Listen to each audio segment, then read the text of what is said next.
Requesting everyone to assume their seats. We are about to start the official procession.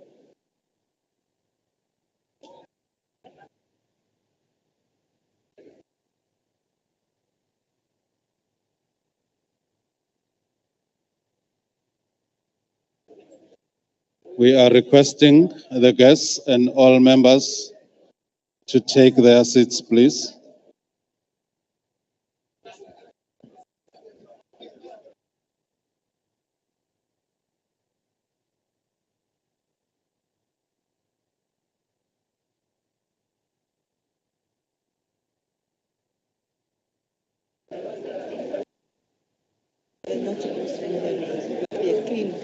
Nobody.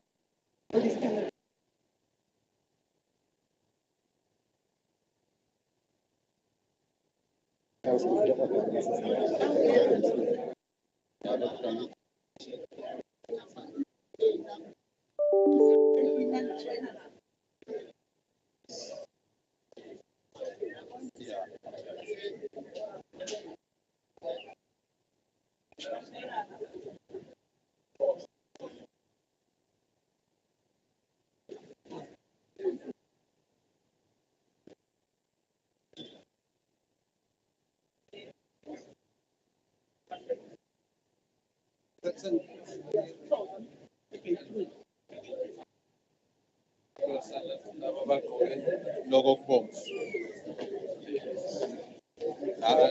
Not logo. Pelung. Bugas.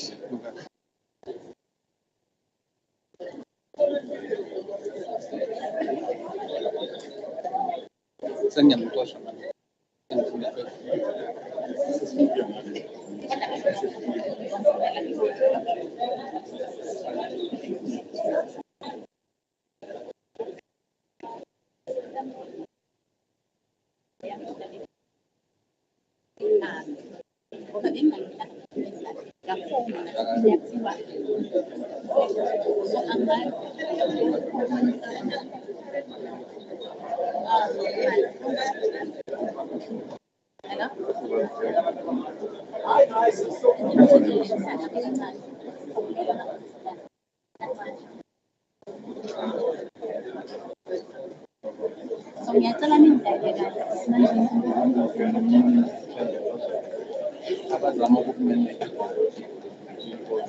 No,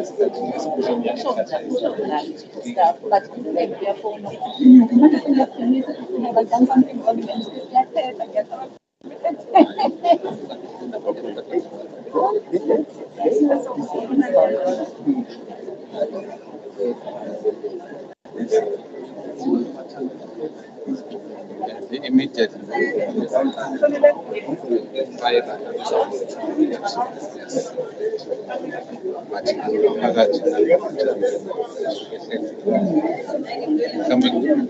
Alex,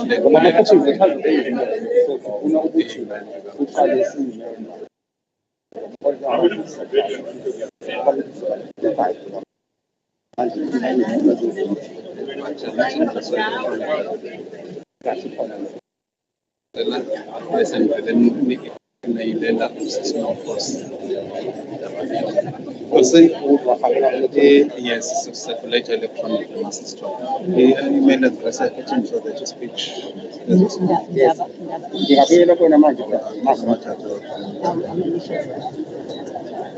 Okay.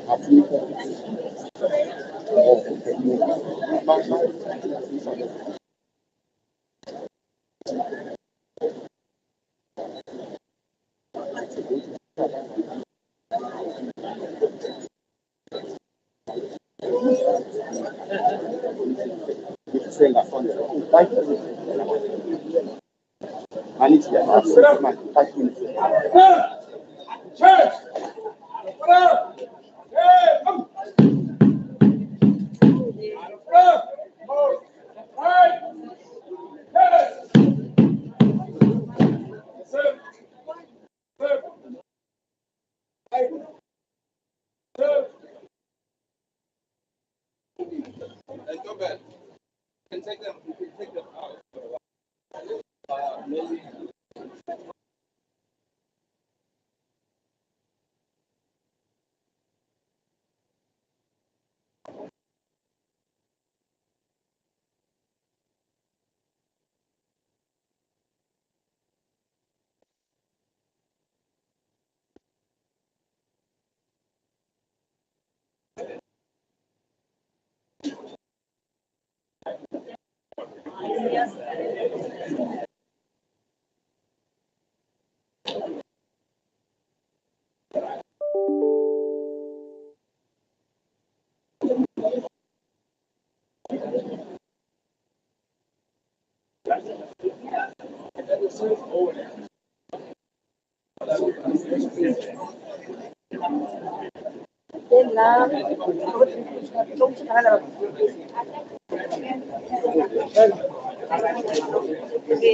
Njani? Mkhaya.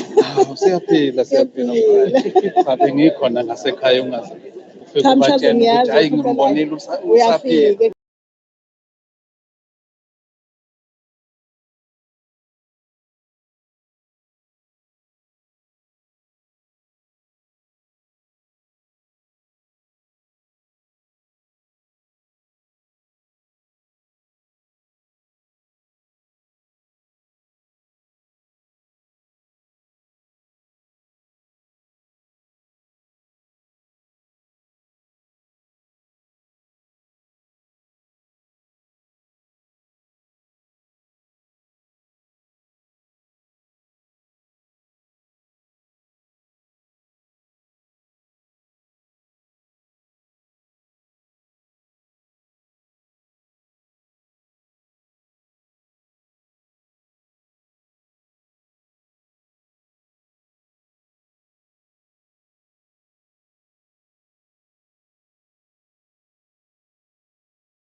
Sicela ukuthi sithathe leli thuba sithole umthandazo wethu.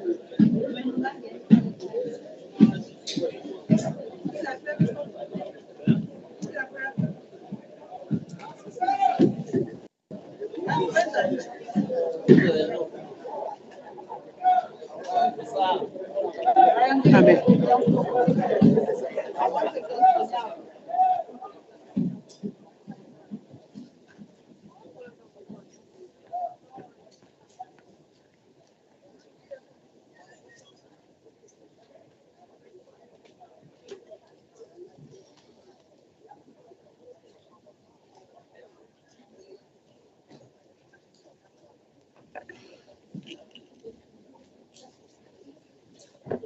Honorable members of the Kwazulu-Natal Legislature, the Premier of Kwazulu-Natal, the Honorable Sihle Zikalala,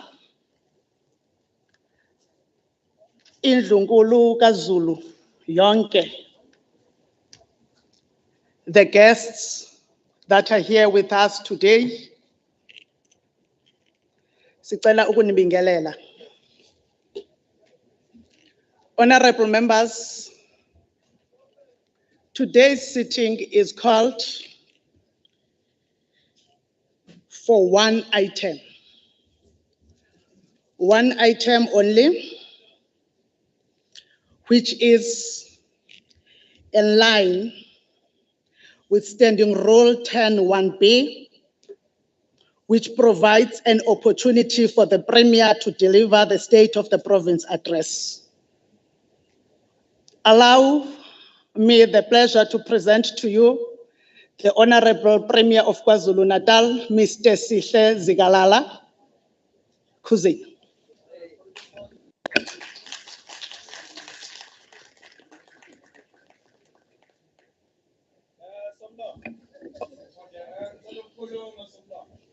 Okay. The Honorable Khoza. Ngiyakuzwa Mkhathini.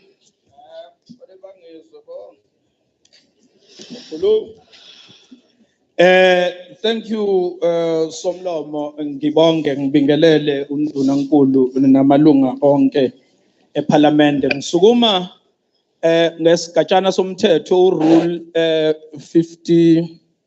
57B okuyi question of privilege. Cha, thula nje uzolalela. Sorry, 57B Somlomo, under normal circumstances, we have a situation where isilo kuba isona esivula usuku lokuqala lwesishamthetho ngale kokuthi kukhulume uNdunankulu. Njengoba ngisho ngithi it's a question of privilege. Uma uSomlomo angasithatha into confidence and take this house into confidence ukuthi ingani lendlu ingavulwanga isilo njengokwejwayelekile minyaka lonke ngoba from where we stand we have a king kulesifundazwe. Ngiyabonga Somlomo. Thank you. I am sorry, Honorable Premier, that we have to disrupt you. I hope you will indulge us, Kuzini, and the administration will provide a seat so that whilst we are dealing with this legal housekeeping matter from the economic freedom fighters, the Premier is not made to stand. The honorable member of the EFF that has raised is a leader of the EFF. The matter, Honorable Chief, if you are rising. Okay. Bengithi Chief Whip mangisesengiqede bese ngiyakudedela Nxamalala. You are out of order, Honorable Vusi Khoza. You are out of order, Honorable Vusi Khoza. Bengithi Chief Whip mangisesengiqede so that ngoba bekuyi point of order. Because he used a rule on the point of order. and I want to respond to that.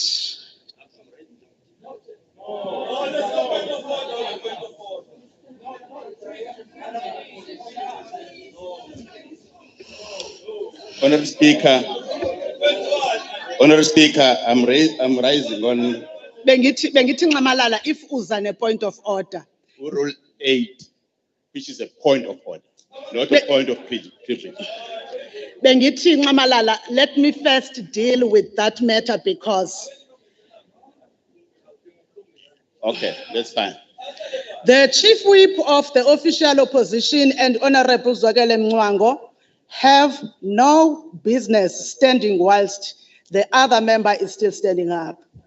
That is why I am attending to the matter that was being raised by the chief whip, that he might allow me because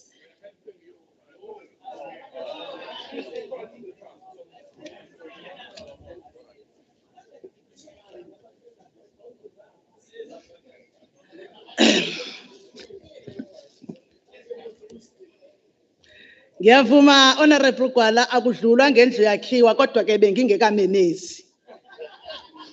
The Honorable Member Mkhatini is a member of the EFF and is the leader of the EFF, was part of the party leaders meeting that sat on the morning of the 16th of February 2022 that took a decision so that the sitting is in this particular fashion. The economic freedom fighters are also members of the program committee.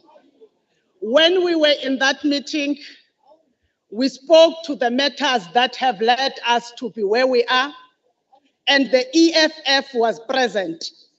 I want to bring it to you, to your confidence, that I am just implementing what we have discussed in that meeting, which is necessitated by the legislation that governs the final coronation, starting with gazetting, certification, and coronation of traditional leaders in South Africa. It is Act number 3 of 2019. That is what you and your party were part when we discussed on the 16th of February. That I am indulging you because you raised it as a point of privilege. Otherwise, I shouldn't have attended to you, Honorable Mkhatini. Ngiyabonga. Now, we are calling upon the Premier to present. What are you raising on, Honorable Mngcwango?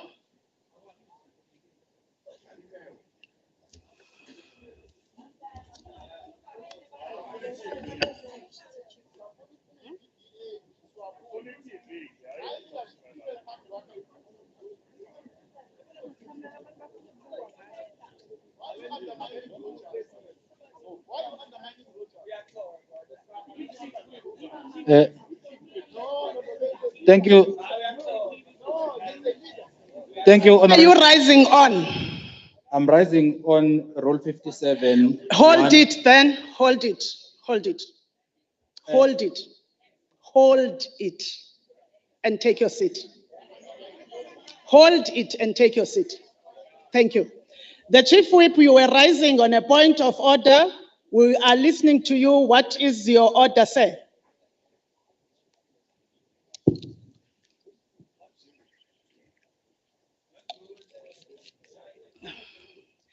Look, honorable members, I know we haven't seen each other in ages and you haven't been seen by people.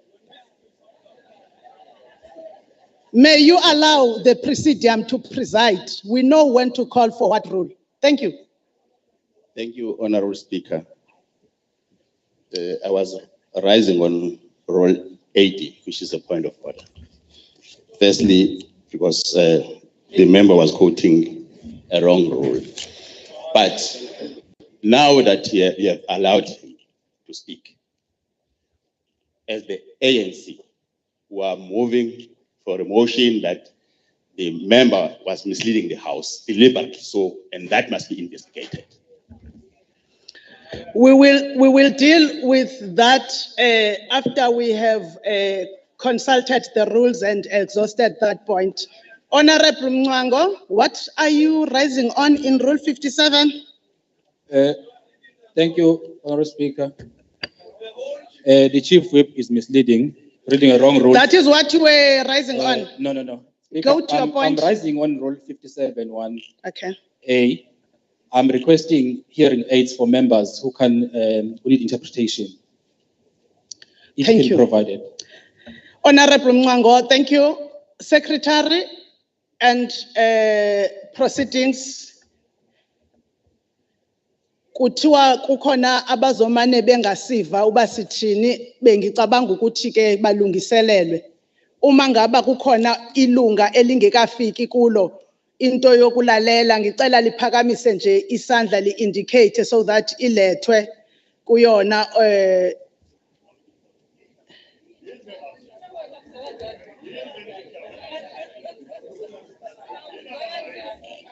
Honorable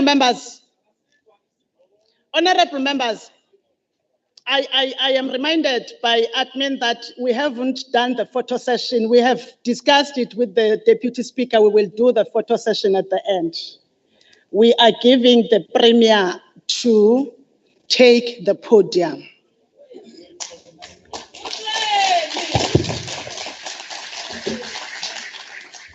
Thank you.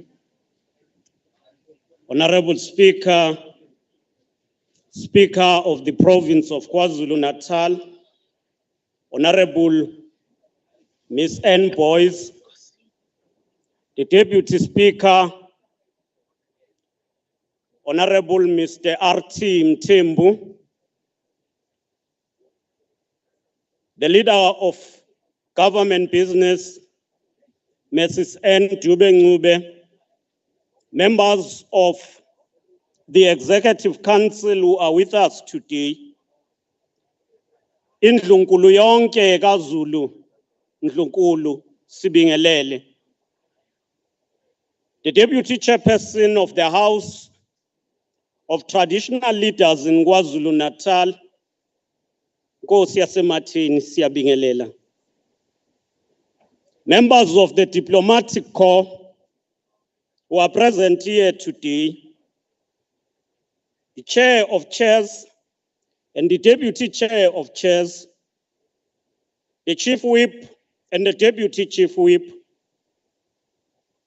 party leaders who are here today, especially the leader of the African National Congress, Nopala Ntumsentuli, the leader of the official opposition in this house, and the leader of the IFP, Bulawayo, the Whipari as a whole, the Secretary of the Legislature, Ms. Naidu, the Director General of our province, Dr. Nonhlanhla Mkhize, heads of department,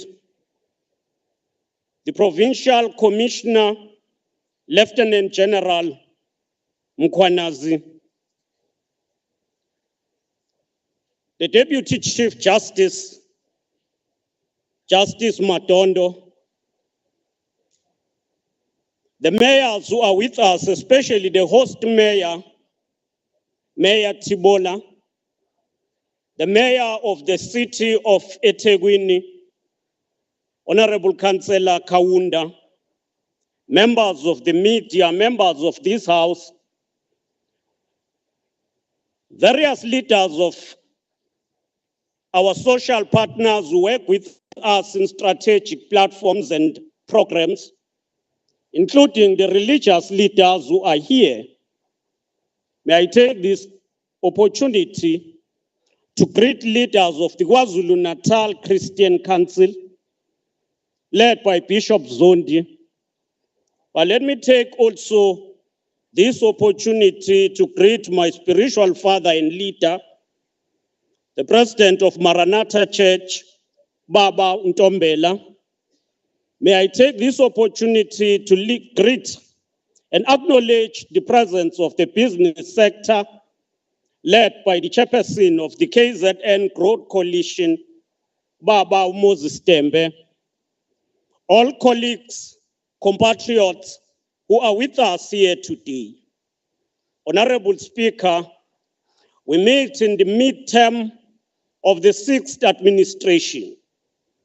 The resilient and courageous people of KwaZulu-Natal are at a turning point.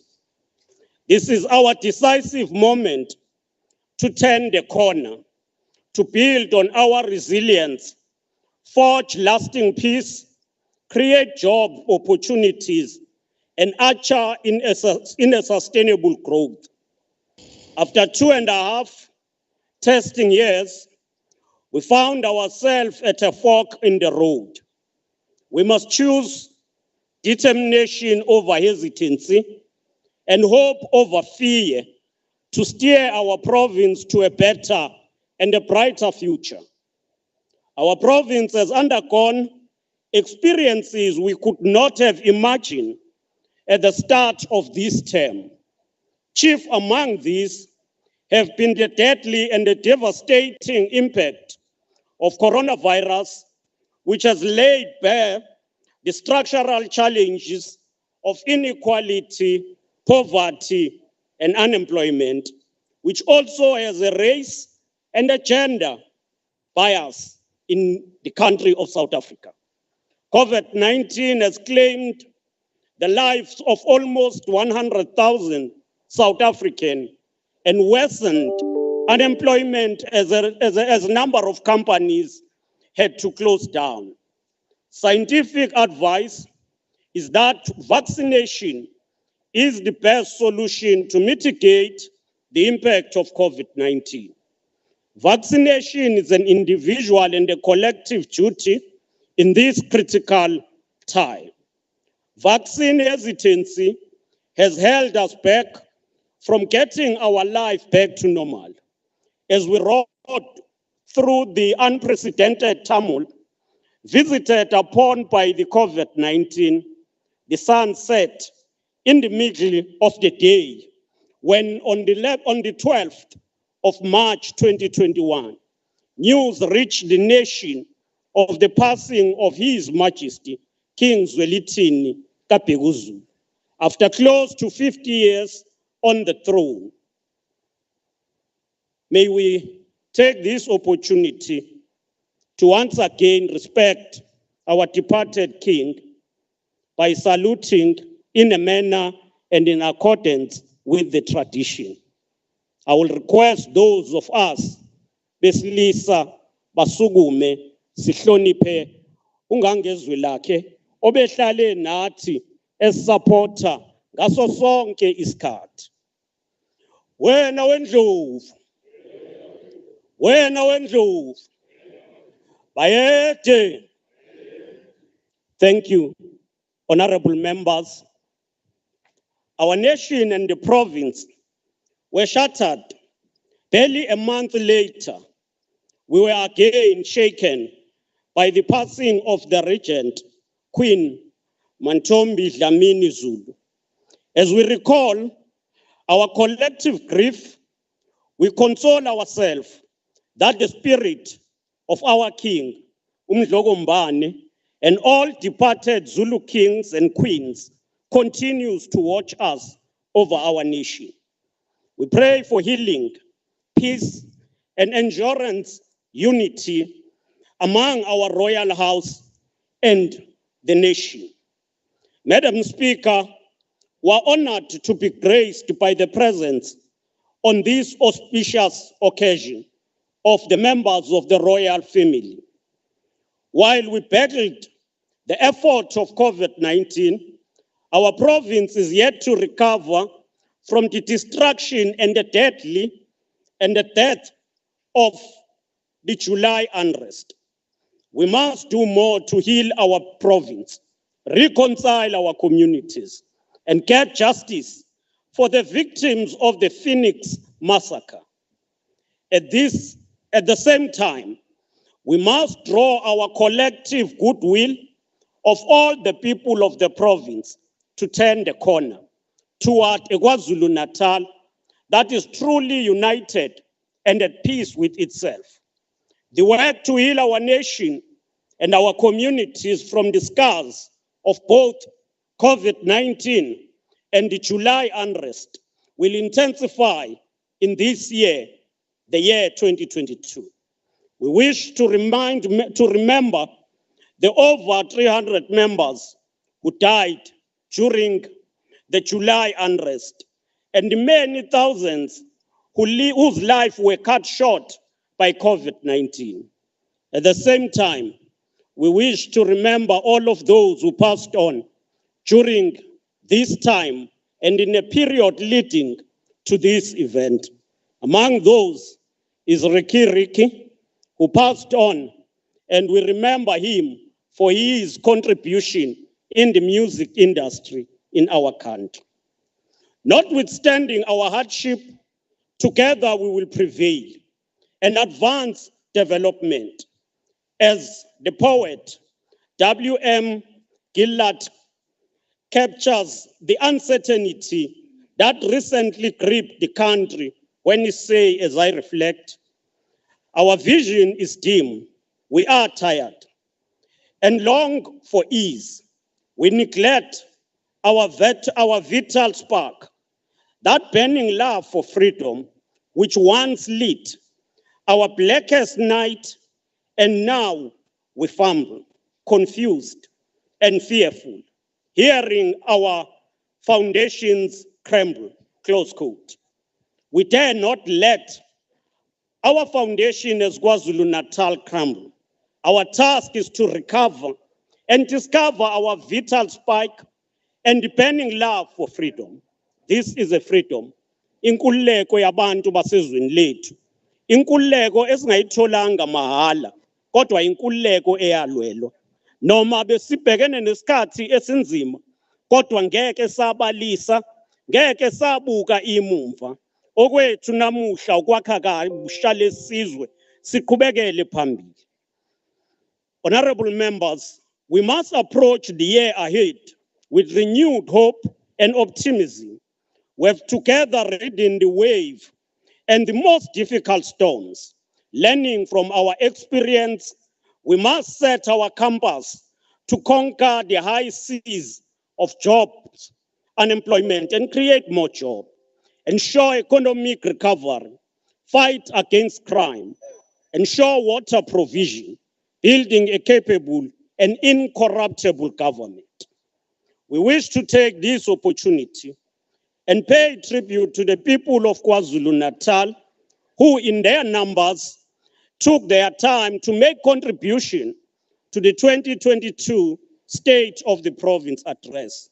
Among them is Mrs. Zilungile Nguse from Umzimkhulu, who has related the challenge faced by her community in Mfulamhle. Mrs. Nguse, in response to your concern, we wish to assure you that the next Operation Sukuma Sake, which will take place in Irikwala, will among others be dedicated to address all issues of Mfulamhle. Nguse, sisendleleni ukuzobheka izinkinga zamanzi nemgwaqo namathuba emsebenzi okhulume ngakho.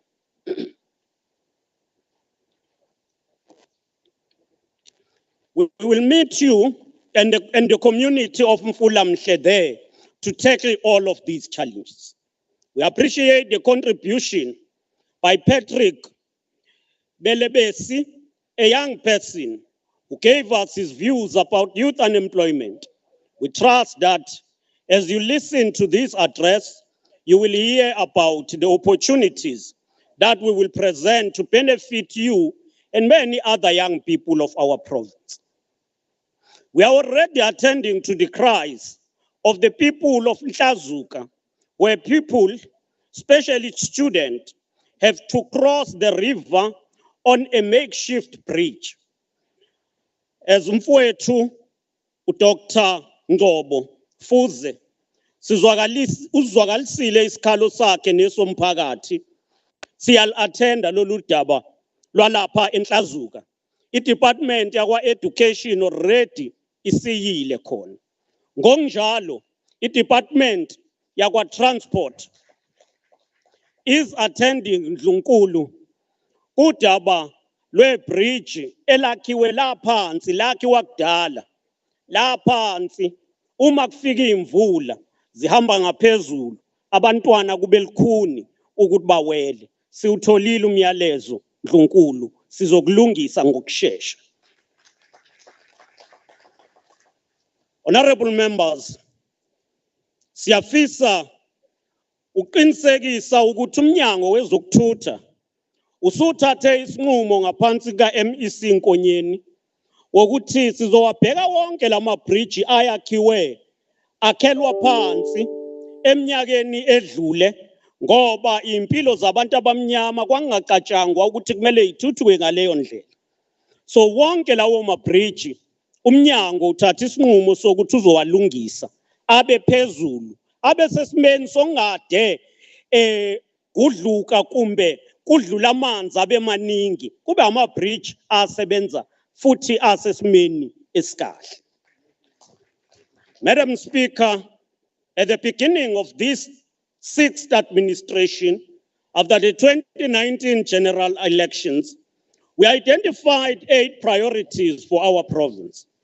To remind ourselves, these are the priorities: the provision of water, of basic services, especially water, the creation of jobs, the growing the economy, growing SMMEs and cooperatives, leading education and skills development, human settlement and sustainable livelihood, building a peaceful province, build a caring and incorruptible government. There is an urgency to decisively address unemployment rate, particularly among the youth, women, and vulnerable groups. We must turn the corner to narrow the gap of race and gender-based inequality and poverty. Ours is a vision based on the aspirations of the Freedom Charter, the Reconstruction and Development Plan, the National Development Plan, which is the Vision 2030, the United Nations Sustainable Development Goals, the AU Africa, the AU Agenda 2063, and our own Kwazulu-Natal Provincial Growth and Development Strategy. Our province is unambiguous about radical economic transformation and the need to level the playing field by bringing back or bringing blacks, especially Africans, into the mainstream economy. We must therefore turn the corner to deliver basic services better and faster. Honorable members, as part of our response to COVID-19, we managed to mount a formidable and highly effective response to the pandemic. This includes the reconfiguration of hospitals such as Doris Goodwin, Richmond, Claywood, Dundee, St. Francis, Bethesda, Wentworth, J.C. Crook, and other hospitals on time. We're able to establish 4 field hospitals, mainly Claywood. Honorable Premier and the House, I am sorry, Honorable Premier. There is an unforeseen eventuality that I am now made to deal with. I want to invoke Rule 3.1 to request the Premier to pause. There's some unforeseen eventuality that I have to deal with now. I am sorry, Honorable Premier.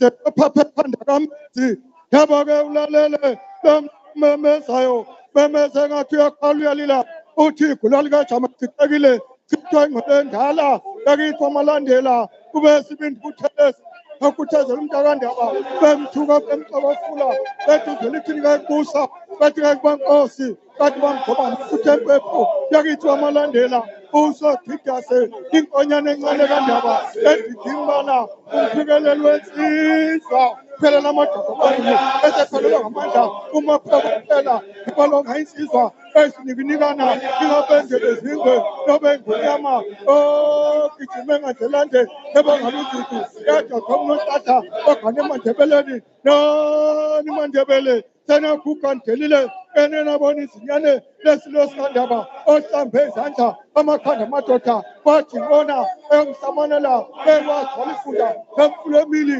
esomkhuze lesothukela nani mafundwane ahlale ejoteni banongo wena wendo ayethe wena wendlovu bayede.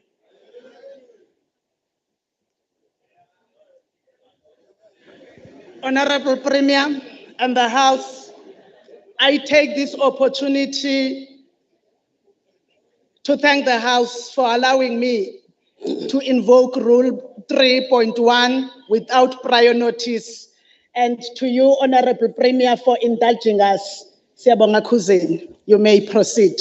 Bayede and Indlunkulu esisijoyinile. As I was alluding, we had to adopt quick and fast response to COVID-19. We repurpose and establish field hospitals, the Claywood, the Royal Agricultural Show, the General Kizenga Mpanza, and Dingwelezane. We achieved this in a matter of months. We commend the department under MEC, Smelane, and the HOD and all others for this work. We will not be going back to old days of doing things, of operating in silos. Learning from the disaster of COVID-19, we will implement in a coordinated manner, avoid fragmentation and mismanagement, as well as misalignment in planning. We will accelerate the adoption of the latest technology and speed up the digitalization of services. In this regard, we call on all municipalities to complete the establishment of the DDM structures so that they will achieve one budget, one plan, which will then be informed by the support of all departments. The administration we want should be driven by high level of performance, measurable and impactful in changing the lives of the people of Kwazulu-Natal.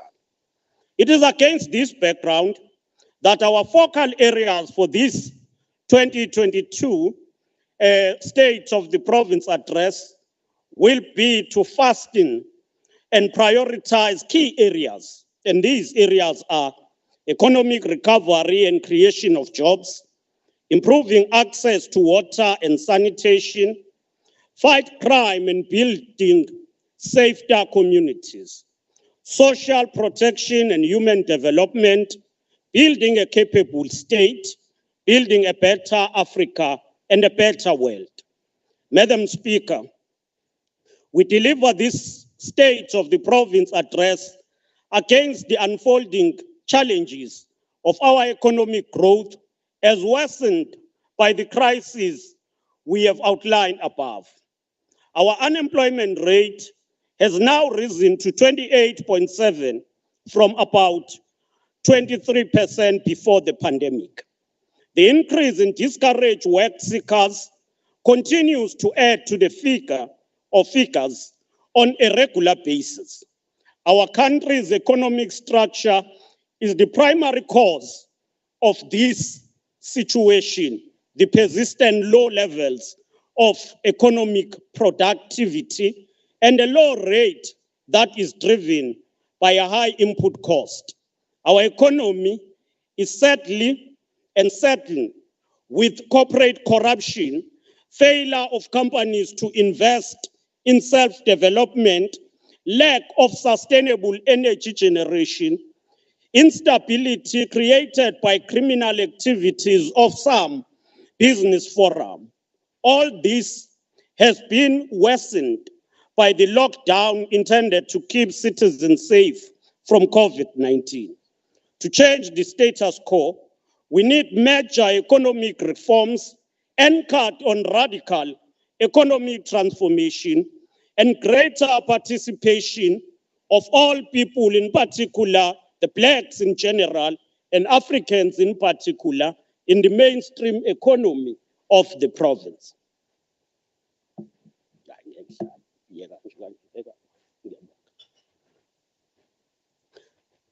Honorable members, our setback that we have experienced is the closure of the Marathon South Africa, which was launched at the Dubai Trade Port in 2019.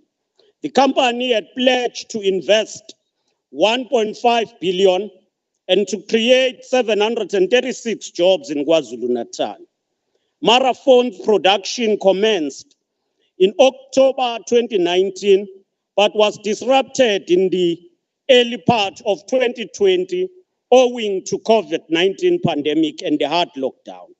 Consequently, the production volumes were impacted and were below target. The Industrial Development Corporation is now undertaking a study to ensure that this company is rescued, and it has already put under the rescue plan. We are disappointed by the decision of SAPREF to indefinitely suspend refinery operations in Durban by the end of March 2022. The announcement came not as long after the Engine Refinery announced a similar decision regarding their operations in Durban.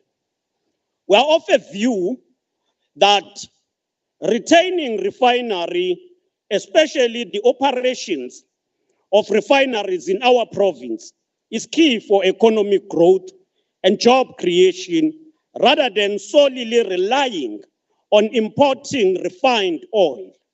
For that reason, we have called on the national government to buy SAPREF, not only to protect jobs, but to build the capacity of the state. It cannot be that the country will remain dependent on foreign-owned and private conglomerates who are driven by profit motives and owe no loyalty to our developmental agenda. Madam Speaker, we wish to update the people of KwaZulu-Natal that the provincial government has already met with SAPREF, but we have also started engaging with the National Department of Mineral and Energy to work toward taking over the full operations of SAPREF as a state-owned oil company. That is in progress. While above setbacks besieged the provincial economic outlook, not all was doom and gloom on investment attraction in 2021. We're pleased to announce that through the trade and investment Kwazulu-Natal, our province attracted investment to the value of 5.3 billion with over 8,554 jobs created.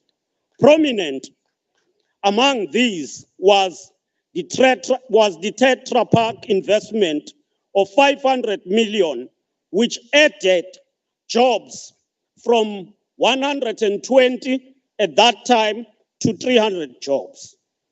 Will help call center investment of 500 million, which initially created 500 jobs, which will grow to over 2,000 jobs in the next 2 years. The capital BPO investment of 120 million created 500 jobs. Leatherdale Coastal Resort, worth 800 million, will be creating 2,000 jobs. The launch by His Excellency President Cyril Ramaphosa of Toyota South Africa's 2.6 billion investment for the production of Toyota Corolla Cross, which is a hybrid car using electricity and fuel. And these need to be applauded. The fact that Toyota continues to invest in the provincial economy. In another significant show of confidence to our economy, in May 2021, we were excited to be part of the announcement that the Pepco Group has also joined 3 other blue chip companies in the Hammarsdale precinct. Not only is the Pepco Group investing 1.5 billion, but the company is now expanding the business in the very same precinct, which worth more than 1 billion now. In addition, the Akwele Group is investing 300 million, and also Sequence Refrigerations is also making major investment as it was announced in last year when we visited the park. As recent as this week, our province received good news that the Investec property will be investing more than 6 billion to redevelop the old Coral Brick site north of Durban into a logistic and distribution hub to tap the growing demand for warehousing facilities in the province. The new logistic hub has the potential to create 16,000 jobs. Madam Speaker, to consolidate all these gains, the provincial government has already adopted the export strategy, which aims to facilitate access to the wider African market under the African Continental Free Trade Agreement. In this regard, the provincial government, together with the African Import and Export Bank, the African Union and the Secretariat for the African Continental Free Trade Area, hosted an intra-Africa trade fair in 2021 at the Inkosi Albert Luthuli International Convention Center on the 15th to the 21st of November last year. In total, 128 countries were represented in this Africa trade fair, and deals in excess of 400 million were concluded by the KZN-based companies. The province also presented deals at the African Deal Room to the tune of 7.8 billion. And those deals has a potential of creating 80,000 jobs. These will be examined as part of AfriCIN's funding considerations. We are pleased to announce that we will be hosting the Kwazulu-Natal International Investment Conference on the 22nd to the 23rd of March. This will be a build-up to the Presidential Investment Conference, which will be held on the 24th of March. Turning to infrastructure as a key pillar of economic growth, Madam Speaker, the provincial government continues to pursue infrastructure-led development. Transport infrastructure is a catalyst for economic growth, job creation, and development.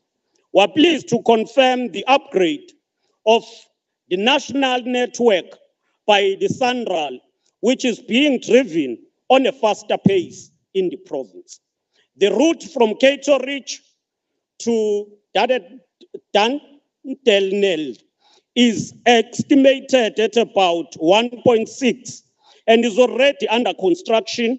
It's creating more than 1,450 jobs. The route around Linfield Park at a contract value of 15 billion is estimated to create 1,400 jobs. Other work packages are continuing as we plan. This includes the upgrade around the KwaMashu interchange. As we committed in the last SOPA, we're pleased to announce that the 14 Welisizwe bridges are now complete. Communities can now cross safely to access important services, even when there is flooding. This year, we will continue to ensure that the intervention of the Welisizwe Bailey bridges create more jobs, and we're aiming to create additional 11,000 jobs. We welcome the pronouncement in the SONA by His Excellency the President that these bridges will be built again, and they will, as a national department, support this program. In addition to this project, through the development and the Department of Transport, we have allocated 8.7 billion for construction and maintenance of road infrastructure in the province. Of this, 4.8 billion will go to the maintenance of existing infrastructure, and 3.9 billion is allocated for construction of new projects, upgrade, and other engineering work. These include infrastructure demand and damages that were caused by recent storms. Further, details to this regard will be presented by the MEC during her budget speech.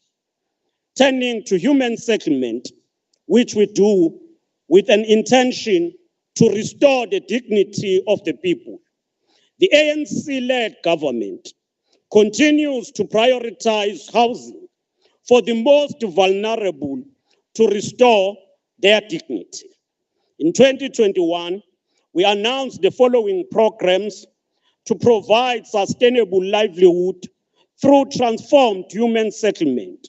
These were Konopia Integrated Residential Development Project in eThekwini municipality, with 28,000 houses planned in phase 1.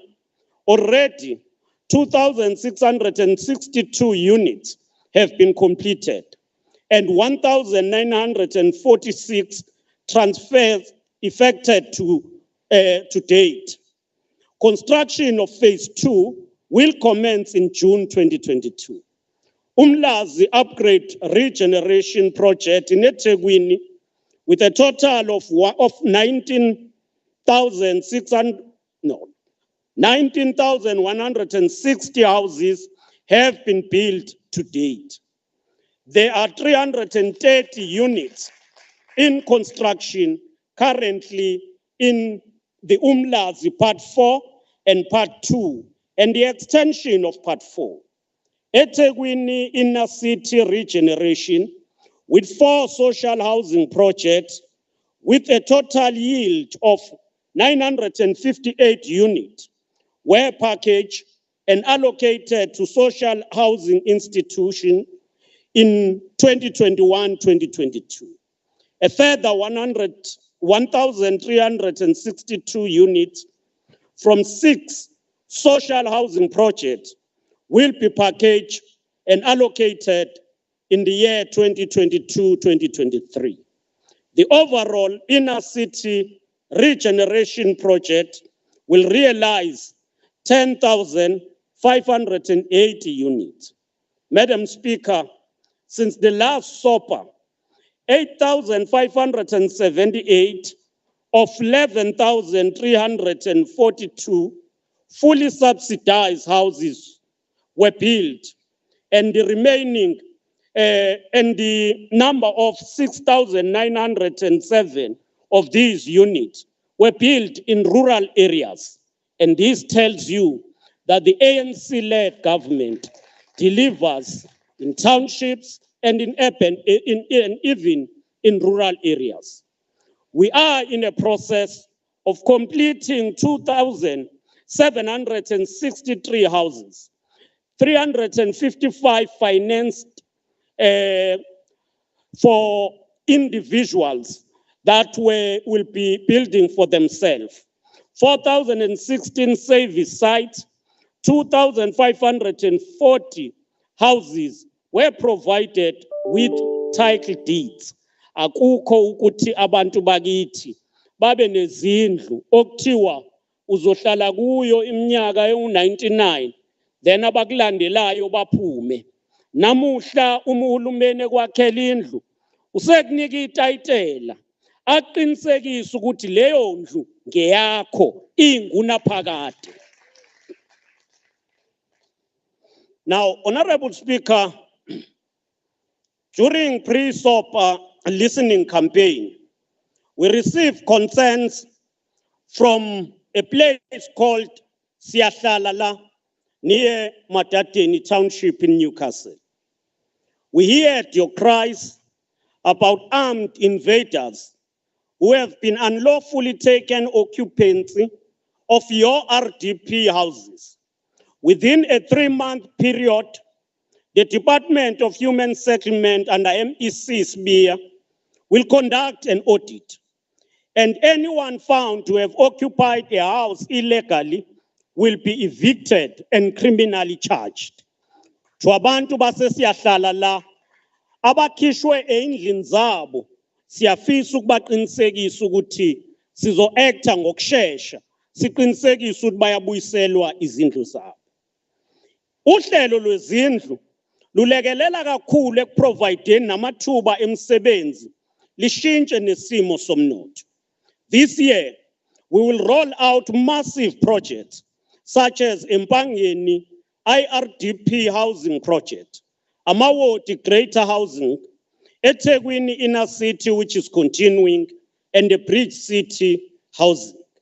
We are hard at work to build houses for people living on farms. We will continue to prioritize military veterans through housing development, and we have already built some houses in Alfred Duma that have been already handed over. We will continue to build houses for military veterans in areas such as Ilovu, Cobbsville, Umshwati, and Bergville.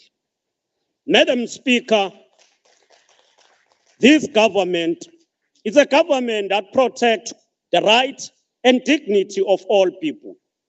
We have a program to decommission all Lindela in eThekwini and other municipalities. We are proud to say that the Isipingo Lindela have been targeted through the current development of Nkanku Road project with an approved budget of more than 70.5 million for 360 houses. Planning has been completed. Installation of the bulk infrastructure is at 90% complete, and at least 130 houses are already at various stages of completion. This year, eThekwini municipality will decommission 5 Lindelas. In 2023, a total of 14 Lindelas will be relocated to various projects. In 2025, the remaining 26 Lindelas will be relocated, thus bringing to an end of all the 45 Lindelas that currently exist in eThekwini. Lolu uhlelo oluclear. Akulona uhlelo nje esikhuluma ngalo namuhla. Uma siqala le term of office, sathi into esizoyibekela yona uqeda ngazo zonke izinto ezikhanda abantu bahlale endaweni engezinhle, engenanhlonipho, la isithunzi sabo singavikelekile. Olindela babakhelwe ukuthi abantu bahlale isikhashana mase bephuma baye endlini ezizokwakhiwa.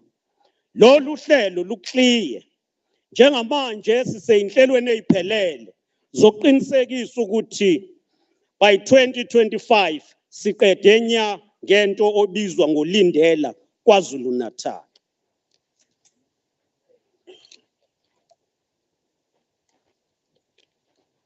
In our effort to quicken the tempo of job creation while protecting the poor and vulnerable, we managed since last year to create job opportunities through projects and extended public works program targeting young people, women, and the disabled.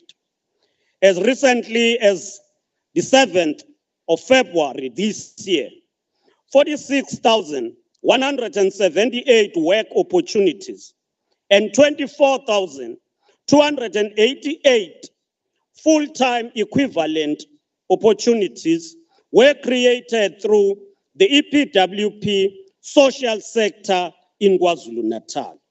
In 2022-2023, 10,000 job opportunities will be created throughout the province in the housing project. 1,000 youth will be trained as artisans in bricklaying, carpentry, and plumbing. Overall, through these initiatives, we are going as the province to utilize the extended public works program going forward. But overall, we've created job opportunities amounting to 181,244 over the past year. And we've created 139,422 full-time equivalent opportunities. As part of the fight against COVID-19, a total of 16,365 youth were also employed in schools as screeners, cleaners, and security volunteers. Ngiyafisa ukulichaza lolu hlelo. Uhlelo lwemsebenzi yomphakathi nohlelo olufana nalolu lwe-EPWP. Uhlelo uhulumeni angenelela ekulweni nobubha. Siyaqonda ukuthi iningi labantu bakithi badinga imisebenzi epermanent, imisebenzi edecent, la bezokwazi ukuneliseka khona. Yebo siyazama futhi siyaqhubeka ukuyakha imisebenzi edecent. Kodwa kumele siqonde ukuthi i-extended public works isuke ihlose ukunikezela amakhono nokuthi abantu bakwazi ukuyiphilisa ngaleso sikhathi. At some point bagraduate ekutheni bazenzele yabo imisebenzi, mhlambe bathole amanye amathuba emisebenzi. Honorable members and our special guest, as well as the people of KwaZulu-Natal, growing the economy and creating sustainable jobs remain the priority of the province of KwaZulu-Natal. The two provincial special economic zones of the Dube Trade Port and the Richards Bay Industrial Development Zone jointly contributed 4,499 job opportunities through construction activities associated with new investments in these two hubs. This year, the two SEZs are projected to create together a further 4,500 jobs opportunities. Infrastructure development at the provincial industrial estate, such as Madadeni, Istebe, and Ezakeni, created 1,578 new job opportunities during the last year period. A further 2,660 are envisaged for this year. Kwazulu-Natal also attracted new investment of about 5.5 billion in various sectors, which created 8,875 jobs. Through regulating and enforcing compliance in the liquor sector, we have created 1,620 job opportunities. We expect an additional 2,500 jobs to be created this coming year. We are committed to radical socio-economic transformation. We remain focused on the implementation of the Black Industrialist Program to drive radical economic transformation and ensure the meaningful participation of Black people in the mainstream economy. In partnership with the Department of Trade, Industry and Competition, more than 700 million have been allocated to 35 Black industrialists in the province who are active in various manufacturing sectors in the province. This program has created at least over 4,000 jobs, especially in the clothing and textile, chemicals, paper and pulp, among other sectors. The support for SMMEs is critical to economic redistribution and job creation. The provincial government has adopted Operation Vula as an overarching intervention in support of SMMEs and cooperatives by providing financial support, training, incubation, and sustainable access to market. With regard to the youth, especially KZN Youth Empowerment Fund, we are inspired by the success of young people who benefited from the KZN Youth Fund. The introduction of the Youth Business Development Fund has enabled young people to play a meaningful role in the economy of this province and the country.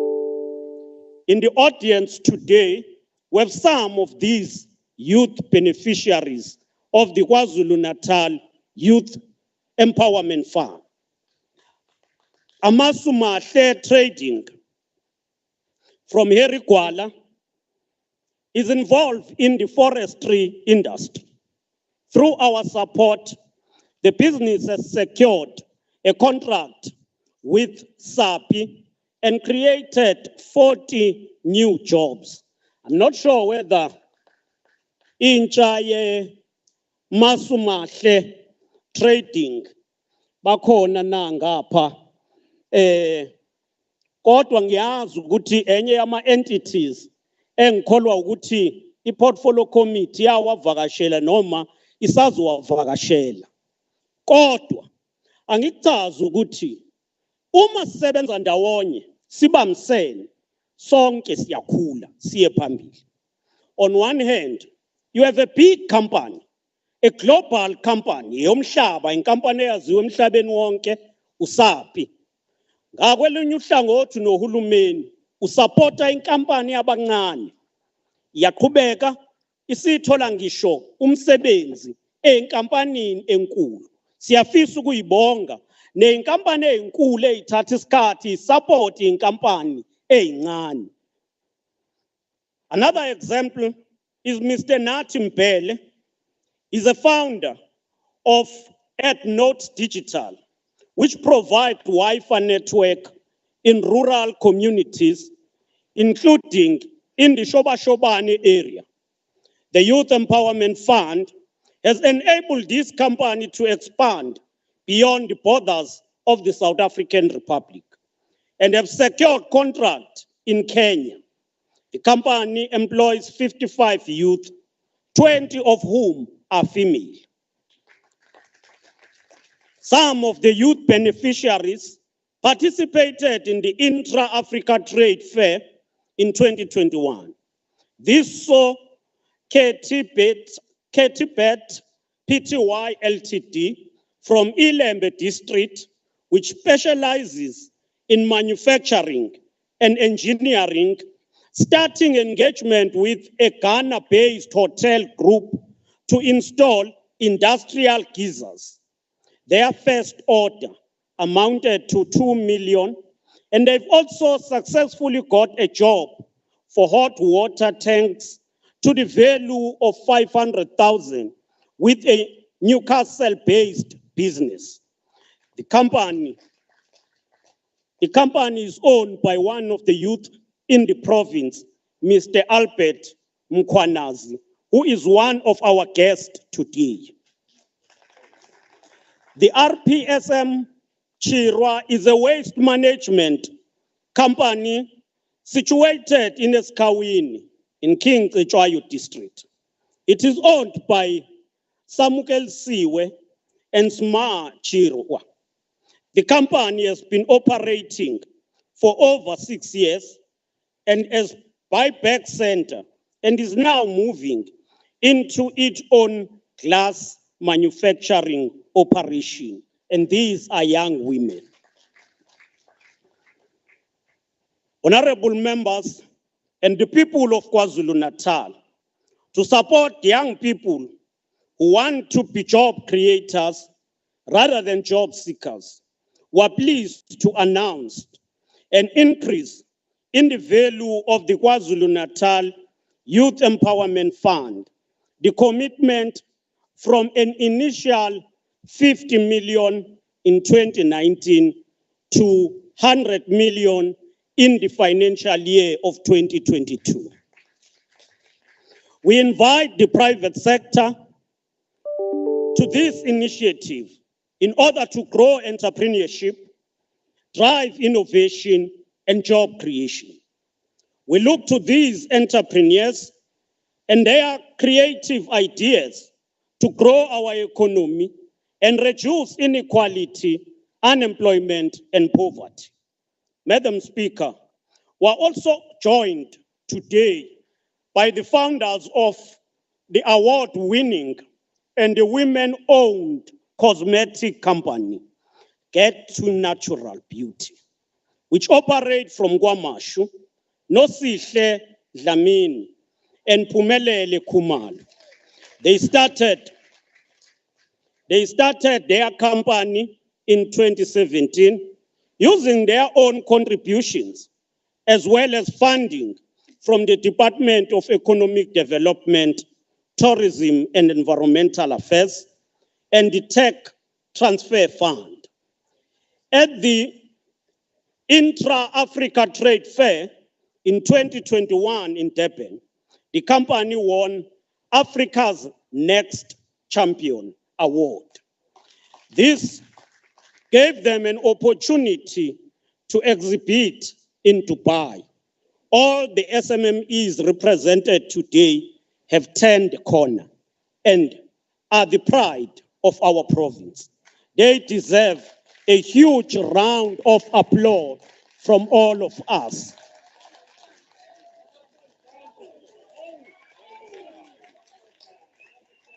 Thank you. Honorable Speaker, the provincial government is determined to ensure that rural areas are not left behind in economic growth. We are proud of the Lilani Hot Spring Resort that is run by the Mthembu Sithole Development Trust under Inkosi Sithole Jobe Mundise. Lilani Hot Spring represent the potential we have for our rural economic development prospect, especially in the tourism sector. Through the Department of Tourism, the government supported the Lilani Hot Spring Resort to build hotel accommodation with an amount of 17 million. When we turn to reflect on Operation Vula Fund, since the launch of this fund, 1,016 applications worth 339.2 million were approved in various priority sectors of the economy. About 221.2 million have been disbursed to 785 small, macro, and medium enterprises. And about 117.9 million is due for disbursement to the remaining 233 businesses. We're determined to use government procurement to enhance localization and to create more job opportunities and support companies that are owned by those who are marginalized from the economy.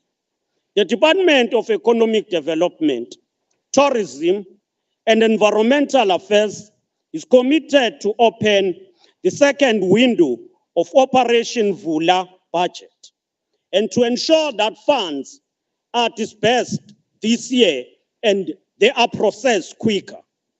We are further committed as part of this program to allocate at least 50% to women during this second window. Somlomo, kuningi uhulumeni wethu akwenzayo, akuzamayo ukulungisa nokwenza ngcono impilo zabantu. Ngenxa yoshintsho nesimo sempilo, ukulunga kwenye indlu kuye kuthikameze kwenye indawo. Uhulumeni wethu ufocuse kakhulu ekuthuthukiseni intsha, sikhandela amathuba emisebenzi ngoba sithatha ngokuthi abasebasha baphuma ezikoleni nakwimnyango yezemfundo ephakeme. Kudinga baqinisekise ukuthi bayangena emsebenzini. Kodwa lokho kumele sikwenze ngendlela engavimbeli ukuthi nalabo abangaphezulu ka-35 bawathole amathuba emisebenzi. As a result, a dedicated amount will be allocated for companies owned by citizens of our province who are above 35 years.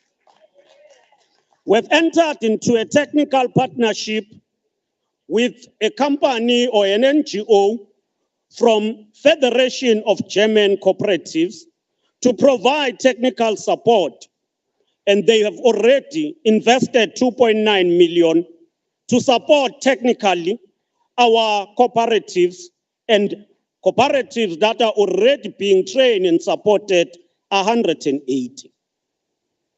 Pragmatic interventions to accelerate growth through social compact. And we want to be clear here. We have all a responsibility to work together.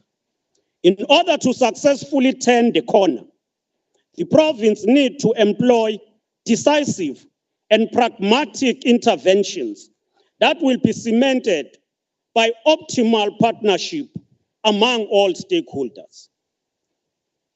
As in successful developmental state, the value of social compact lie in the ability of government to mobilize all sectors behind a common developmental agenda. Therefore, government needs to ensure that it embraces two critical attributes. One, pragmatism. Secondly, good governance. These attributes are required to speed up implementation, and we must implement within budget and within timeframes that we set for ourselves. In such a drive, social compact demands that all partners play their role with a great sense of responsiveness.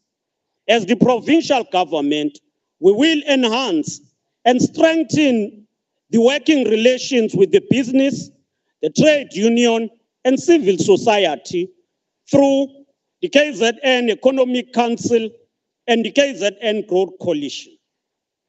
We equally expect the metro, all districts, and secondary cities to strengthen their working relations with these key social partners to fast-track economic growth, job creation, and quality service delivery to all. The Provincial Growth Coalition will meet at the beginning of March 2022, and we will continuously engage as co-chairs. It is chaired by the Premier, together with the co-chair, Mr. Tembe, from the side of business. At the same time, the KZN Economic Council will meet quarterly without fail under the stewardship of the MEC Pillay. The government will further upscale the implementation of key developmental programs through the introduction of a framework that ensures quarterly progress assessment of all catalytic projects, major government projects, and dedicated assessment will be done on all major government projects, as well as the support to the private sector. The provincial government have been working on upscaling interventions aimed at dealing with the lawbreakers who extort businesses under the pretext of business forum. We applaud the decisive interventions by the police, which led to the arrest of those who were invading the construction site of the Durban High Court. There are other arrests that have taken place previously, and we applaud the police for that. We send a stern warning to those contemplating such criminal activity that this government has drawn a line in the sand against economic sabotage and similar crimes. We are going to be harsh against anyone who disrupt business and try to extort from business people. We support the establishment of the specialized multidisciplinary unit to end extortion at the construction sites and vandalism of infrastructure as announced by the President in the SONA. We cannot allow this crime, which sabotage our economy, stall projects, chase away investors, and cost our people jobs. We will also engage municipalities to take an uncompromising stance against those involved in extortion and invasion of businesses. We have noticed that because of fear, some in the private sector have been succumbing to these criminal elements. It therefore compels us to put in a staying mechanism to uproot these syndicates. We have to build trust between government, the private sector, and communities.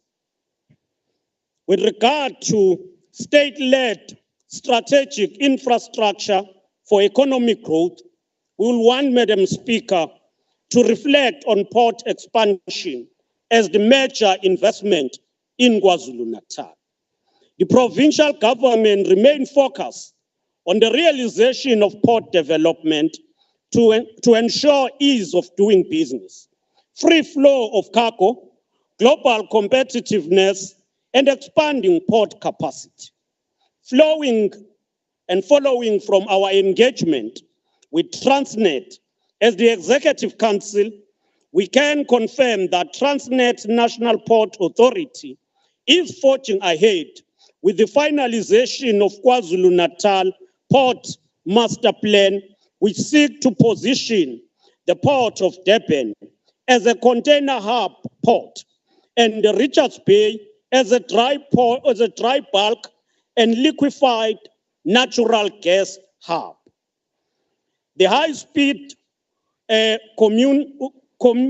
commuter train linking Gauteng and KwaZulu-Natal remain on the agenda of the National Department of Transport.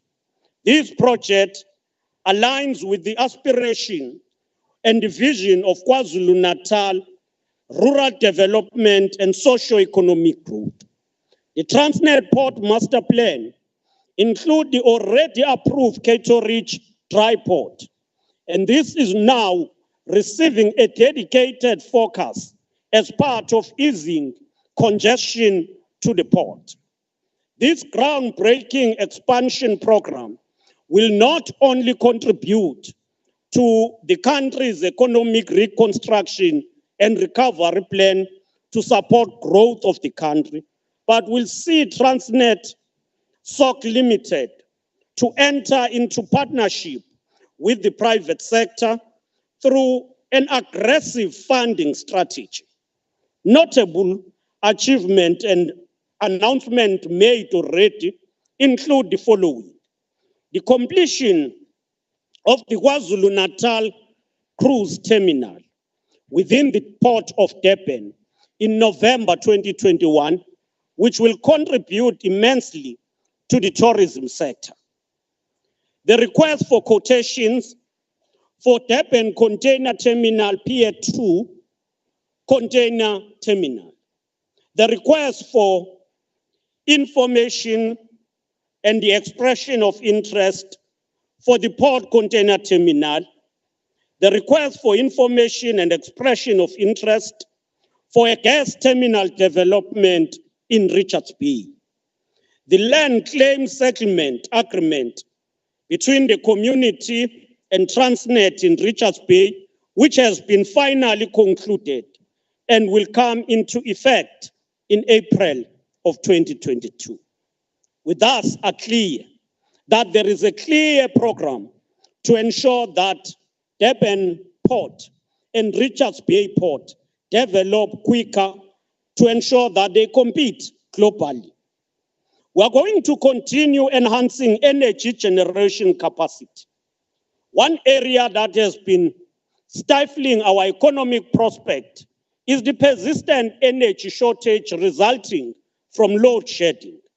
We are taking various steps to secure energy supply.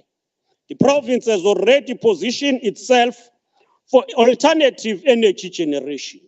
In this regard, the Executive Council has constituted a team to work on alternative energy generation, including supporting municipalities to fast-track energy generation. The task team is led by MEC for ATIA and include MEC for Transport, MEC for COCTA, MEC for Human Settlement and Public Works. The task team will provide quarterly report to the Executive Council. The Department of Mineral and Energy has already approved the appointment of professional service providers to undertake a study to develop the provincial integrated electrification master plan within KZN. The master plan enables municipalities to generate their own energy. eThekwini and Umsunduze are already piloting this as part of the energy plan. Having examined all forms of energy generation, the provincial government will launch a feasibility study on the green hydrogen electricity. The strategic position of the province, together with its weather inclination, provide greater potential for green hydro energy. The abundance of sugarcane gives the province a competitive edge to become a leader in biofuel, especially ethanol for blended energy solution. This is critical in the light of the escalation of fossil fuel prices and the demand for low carbon sources. Thus, we have resuscitated the engagement with the Minister of Minerals and Energy on expediting the bill on bioethanol. The engagement with Transnet on ensuring that Richards Bay become a gas and oil hub for the country is bearing fruits. Transnet has already issued the first call for expression of interest for companies to generate gas in Richards Bay. Accordingly, this should not be the only gas-to-energy project, but a few more should be explored as the initial agreement was to host 2,000 gas megawatts in Richards Bay. With regard to connectivity, we have come to appreciate that the time frame to expedite broadband rollout cannot be extended any further. Accordingly, a provincial ICT Indaba comprising all industry stakeholders will be hosted in partnership with the Office of the Premier during the first quarter of the year 2022. The objective is to emerge with a holistic solution to the ICT challenge that provides the province with the capacity to ensure connectivity even in rural areas. We will additionally develop a strategy to deploy KZN broadband, fourth industrial revolution services, and related ICT services, and build a smart province. With regard to key sectors of the economy, Madam Speaker, the automotive sector plays a leading role in providing decent jobs in the province. The Dube Trade Port is leading effort for the establishment of the automotive supply park in Durban. The first phase of this project is to be developed at the old international airport site, which is now called the Durban Logistic Hub. We expect the park to be operational by the end of 2023. It was pleasing to note that Toyota South Africa invested more than 2 billion in the building of Colora Cross, the first hybrid car to be produced in Durban. This was a demonstration of investor confidence in Kwazulu-Natal and South Africa as a preferred destination for foreign direct and domestic investment. We witnessed the Richards Bay Industrial Development Zone launching the Nyaza Light Metal investment worth 4.5 billion to produce titanium dioxide and other co-products such as aluminium and others.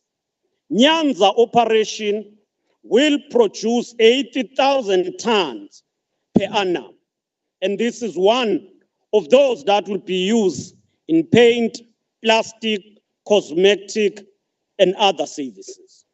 Wilma Oil started the construction of a 1.3 billion plant that will produce edible oils. The facility will be operational by the end of this year.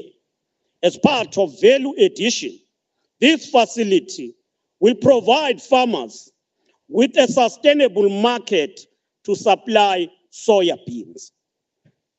Madam Speaker, with regard to establishment of agri-hubs, His Majesty King Zwelithini always reminded us that umhlaba ungubaba nomama wethu, futhi ilona golide lethu lapha KwaZulu-Natal.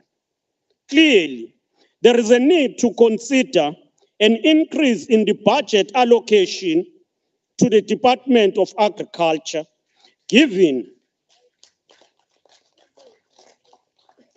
I'm sure that all of those who aspire for the development of this province will do the same and commend, applaud when we call for the increase of the budget of agriculture, given its strategic role in the province. Given its potential in accelerating economic growth, creating jobs, and improving food security. As announced last year, we have identified the sites where these agri-hubs are going to be developed.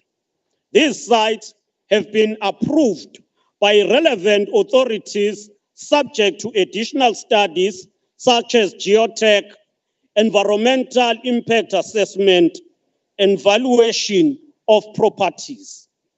The Red Meat Hub is going to be located in Zululand district, while the wool, skin, and heat treatment facility will be located in Uthukela district. The White Meat Hub will be on the border of eThekwini and Umgungundlovu district. The dairy hub will be in Erigwala district municipality. The fresh produce hub will be in King Echwayo, and as well as the grain hub will be in Amachuba. All agri-hub business plans have been developed, including designs, and these plans have been submitted to some funding institutions which have already expressed their appetite to partner with the provincial government on implementation. Madam Speaker, the Radical Agrarian and Socio-Economic Transformation Initiative remain a far-reaching program that seeks to transform the structure of agriculture value chain. Through RASET, we seek to transform the agriculture sector effectively and to introduce black farmers in the value addition in this sector. Already RASET has changed the fortunes of about 608 small-scale farmers, the majority of whom are females. These female farmers were assisted with market access that realize the production value of about 34 million. Through the RASET program, these farmers secured 24 private market, 3 government market, and in the process created 595 jobs in rural areas. One key industry that will grow the economy fast is the cannabis industry. The exploration of the cannabis industry has stimulated hope among many who have always viewed this as a critical sector for economic growth. As we were reminded by the President, His Excellency President Ramaphosa, that Kwazulu-Natal and Eastern Cape are the leading provinces that are geared to take advantage of this booming and growing cannabis industry.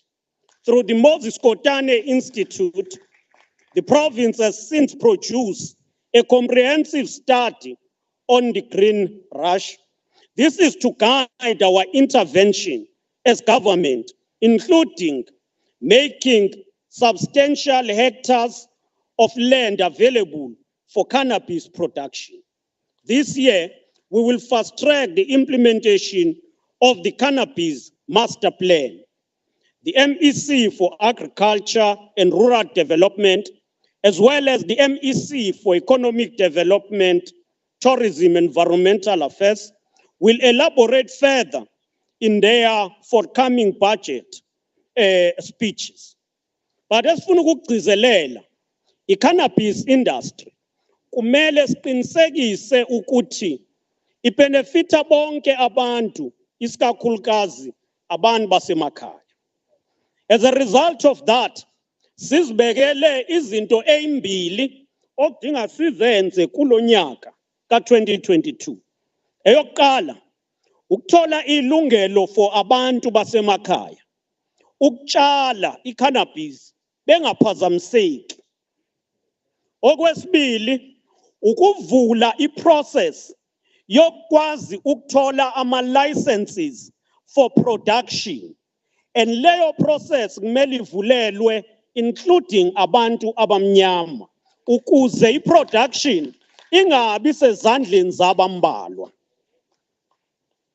Madam Speaker, the SEZ on clothing and textile is still in our plan.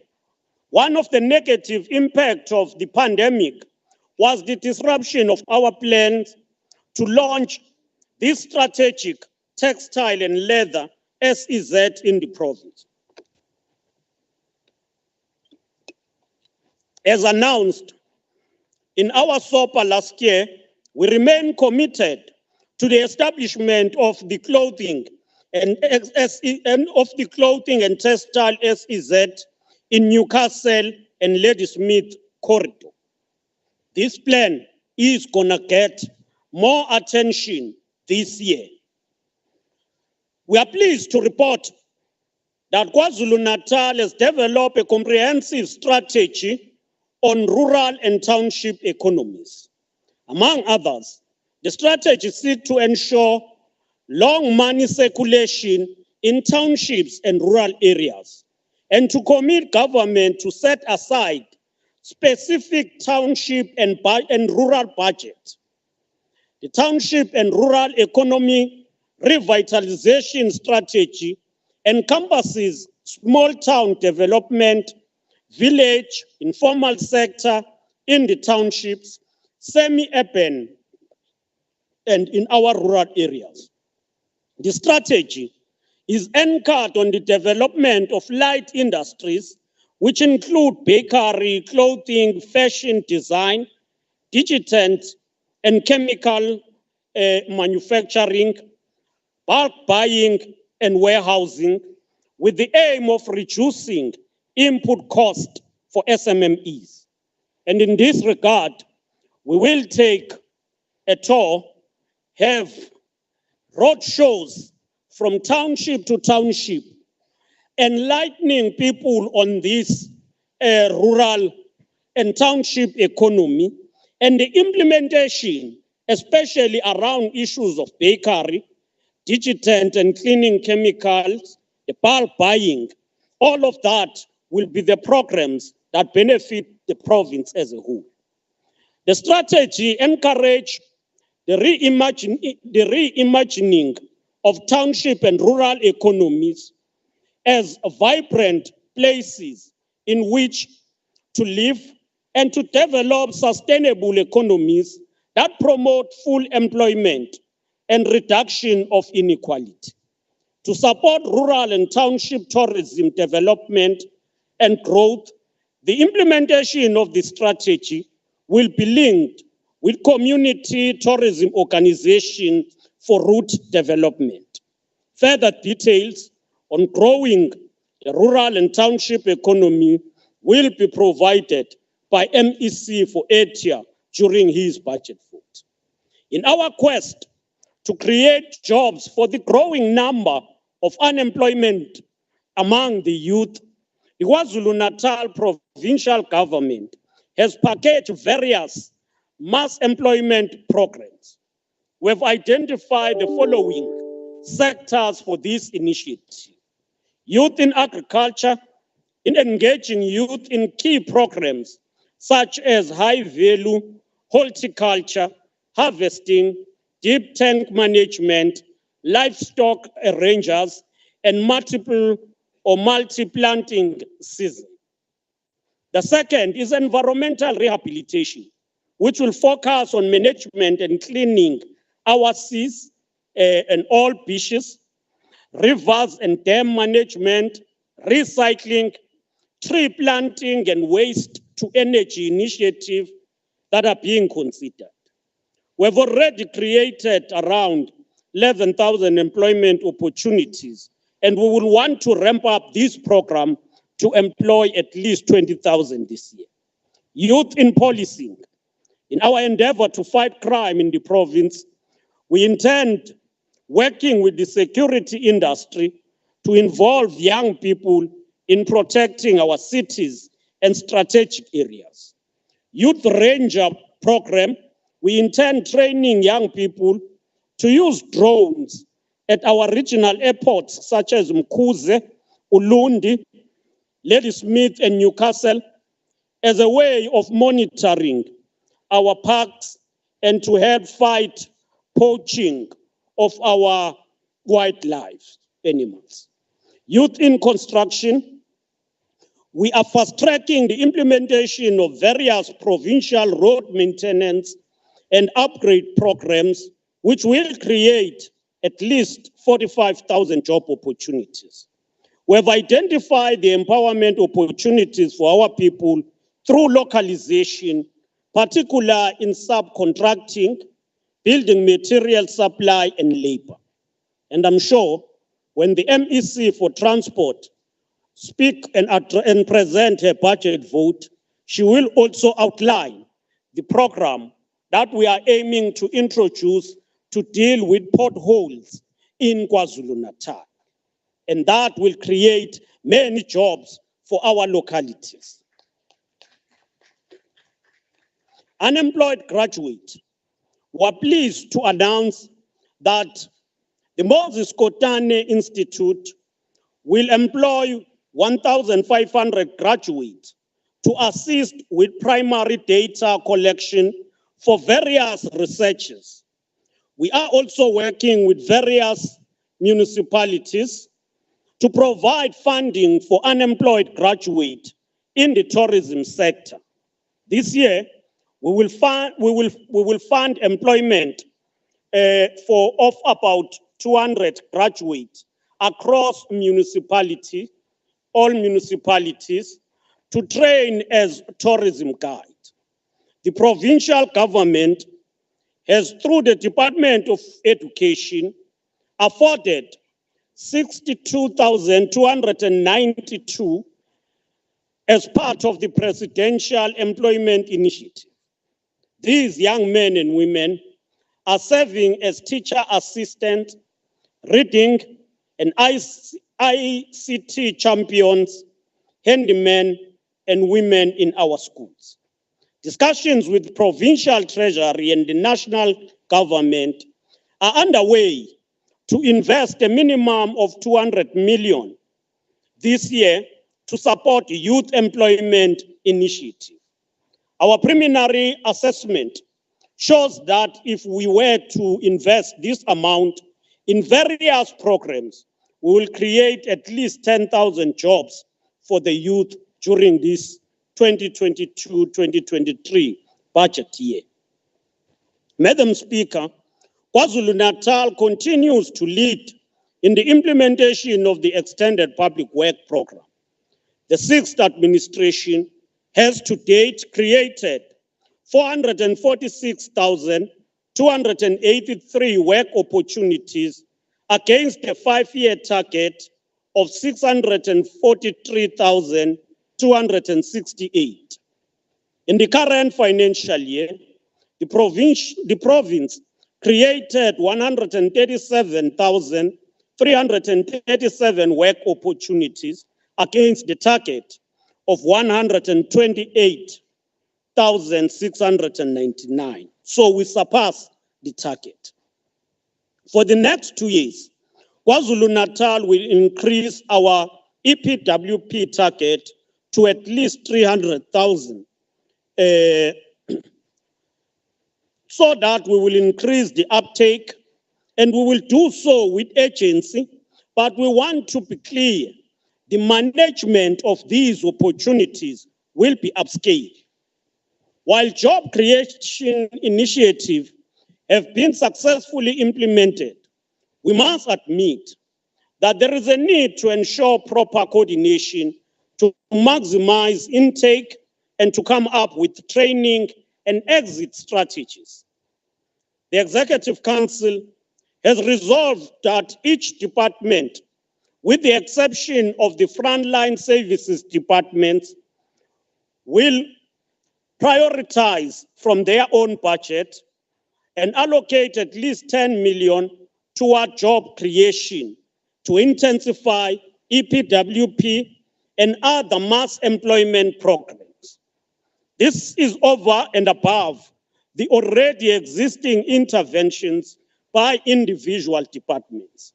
We need to strengthen coordination as we implement this program to ensure that the risk of corruption or abuse of state resources is contained.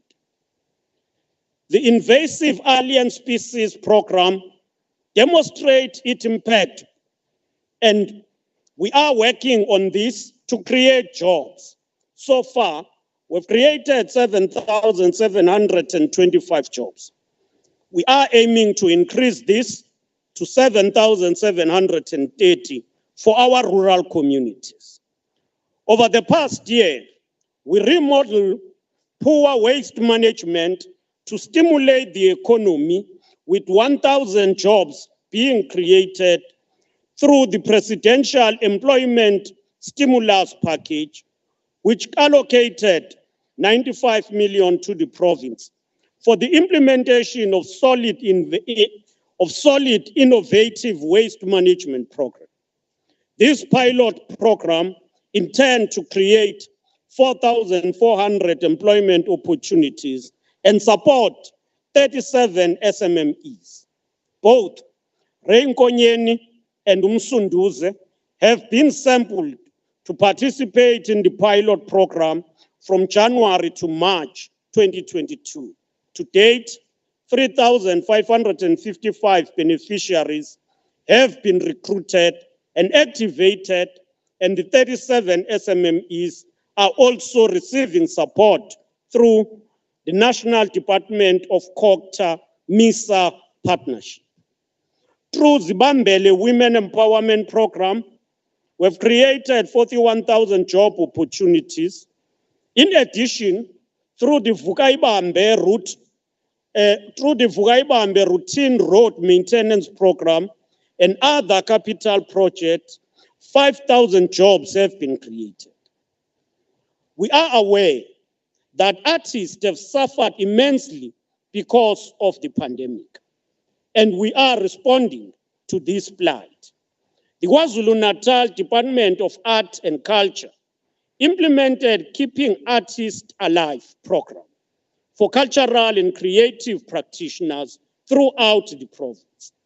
The main purpose of the Keeping Artists Alive program was to give a quick post-COVID-19 recovery to the creative sector. In this regard, the Department of Art and Culture will host the inaugural Coastal Cultural Heritage Experience from the 4th to the 6th of March. It aims to create a unique KwaZulu-Natal experience and to showcase our province's rich diversity and artistic talent that exists. Honorable members, KwaZulu-Natal is forging ahead with the implementation of the Economic Recovery and Transformation Plan to speed up economic growth and social transformation.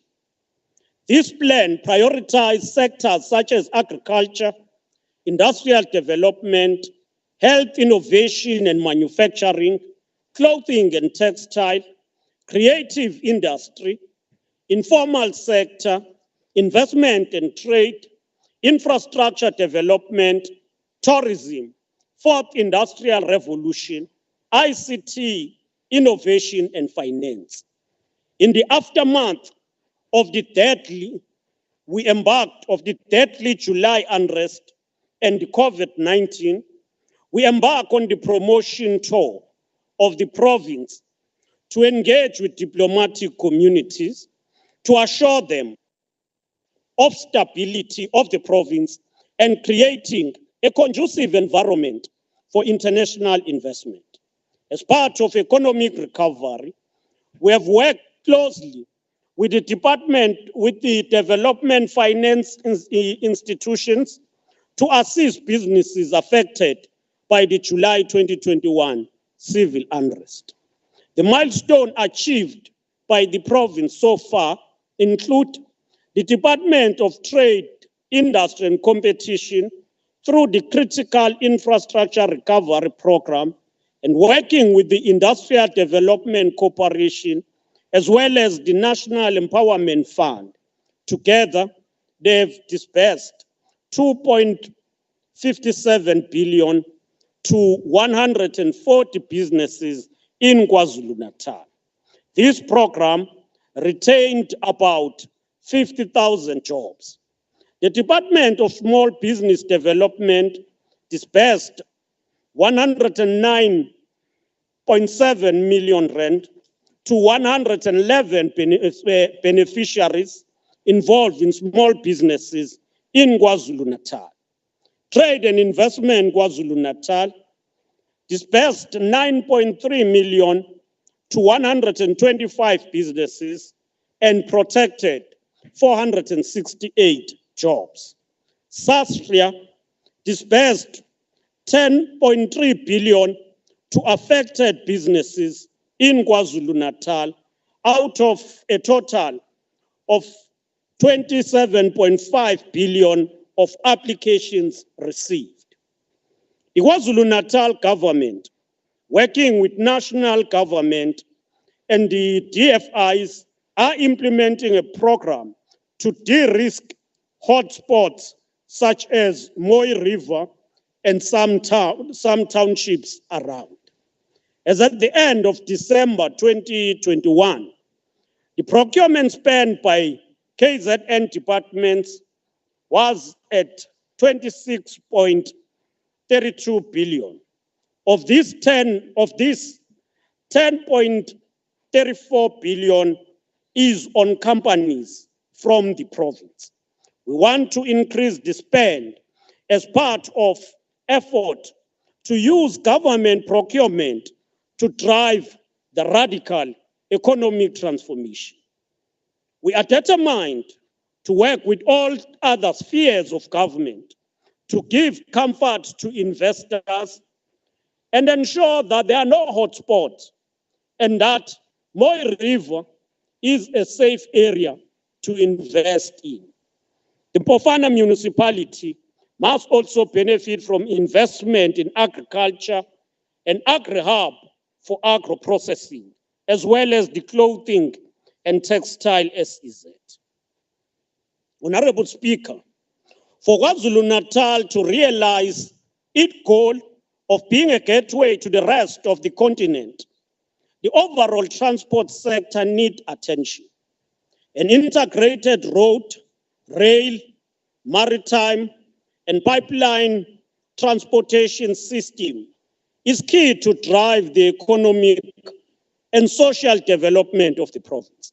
We're working to realize the full potential of our two ports and the ocean economy. Easing road congestion is a priority, and the strategic corridors like the entry are frequently plagued by freight vehicle congestion. Working with Transnet, we will increase moving of cargo from road to rail this year. Rail must be revitalized to ensure that the rail is friendly and cargo is taken off the road.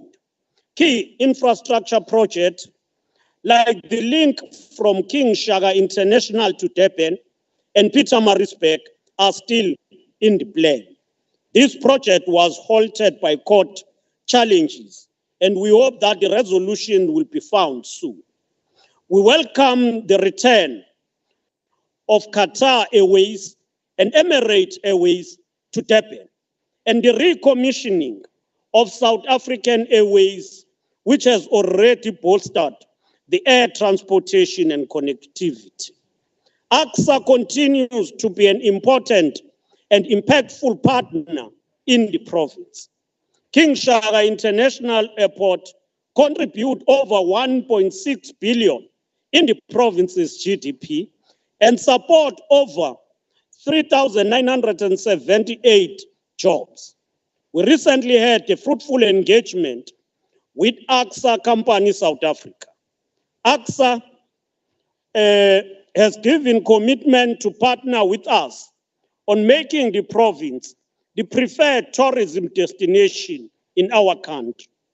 Through the Durban Electropolis strategy, the city of eThekwini will become a prime business and trade hub in the sub-Saharan Africa. AXA is committed to leveling the playing field about the passenger and the marketing strategy. This will result in King Shaka International Airport being more accessible to our people from all walks of life. The province has also packaged a number of high-level international and domestic events that will reposition KwaZulu-Natal as the Africa leading conference and event center. Madam Speaker, government has invested in the construction of terminal building at the Mkhuze Airport to the value of about 72 million, and we've created 215 jobs and 13 of the 22 subcontractors using or used during construction were mainly from Umkanyakute district in support of localization and made a direct impact on communities. Now, I want to emphasize one point. It is important kubaluleke kakhulu ukuthi sikwazi ukukhanda umnotho usabalale kubantu bonke. And kubalulekile ukuthi inkampani ezinkulu mayithola umsebenzi zibheke abantu neinkampani ezincane ezikhona lapho. Kodwa konke lokho kudinga kwenzeke ngomthetho. Adingi kube khona abantu abazofika bafuna umsebenzi ngendlela yangena. Leyo nto ngeke siyimukele noma kuthiwani. But equally, lento yokuthi inkampani ezinkulu zisuke neinkampani ezincane kwezinye indawo zifuna ukuthi uma zi-implemente neinkampani ezincane zazo. Lokho ngeke kube kuhle. Ngoba kusho ukuthi unabantu bakho hamba nabo abasephaketheni lakho, unikwa ithuba lokudevelop iMkhuze Airport, usuka nabantu bakho kude ubaletha eMkhuze. Nabasemkhuze emkhanya kude maba benefit. And that's what we mean by radical economic transformation. We are pleased to note that during the festive season, the Margate Airport recorded an increase in passenger movement from 2,470 passengers in the previous year, which is 2021-2022, to 5,356 passengers for this financial year. This represents a 117% annual increase. In the near term, we will be continuing with the programs of upgrading all our airports, including the Pietermaritzburg, Newcastle, and Richards Bay Airport, to ensure that these assets are fully used to drive tourism in Kwazulu-Natal. Tourism is a critical pillar of the KZN economy. Prior to COVID-19, it used to contribute at least 9.5% to the GDP of this province. We intend to revive this sector. Early this week, we had an opportunity to interact with stakeholders in this strategic industry, where we reach a consensus that we must work together to rebuild this sector.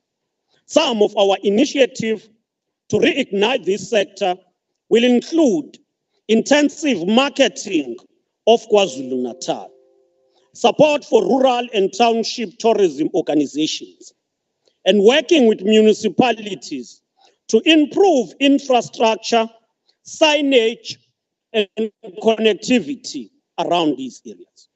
We're pleased to announce that after a 2-year break, with a brand new sponsor, Hollywood Bet, our prime event include the Comrades Marathon and Amashova cycle race. Africa's travel indaba, which is the continental biggest tourism trade, will be back after a 2-year break. Etia will present more details and intervention that government has put in place to resuscitate this industry during the budget vote that the MEC will present. We are on course to create a new post-apartheid African smart city. 2 of our districts, namely Ugu and Herikwala, are going to be critical players in this historic development.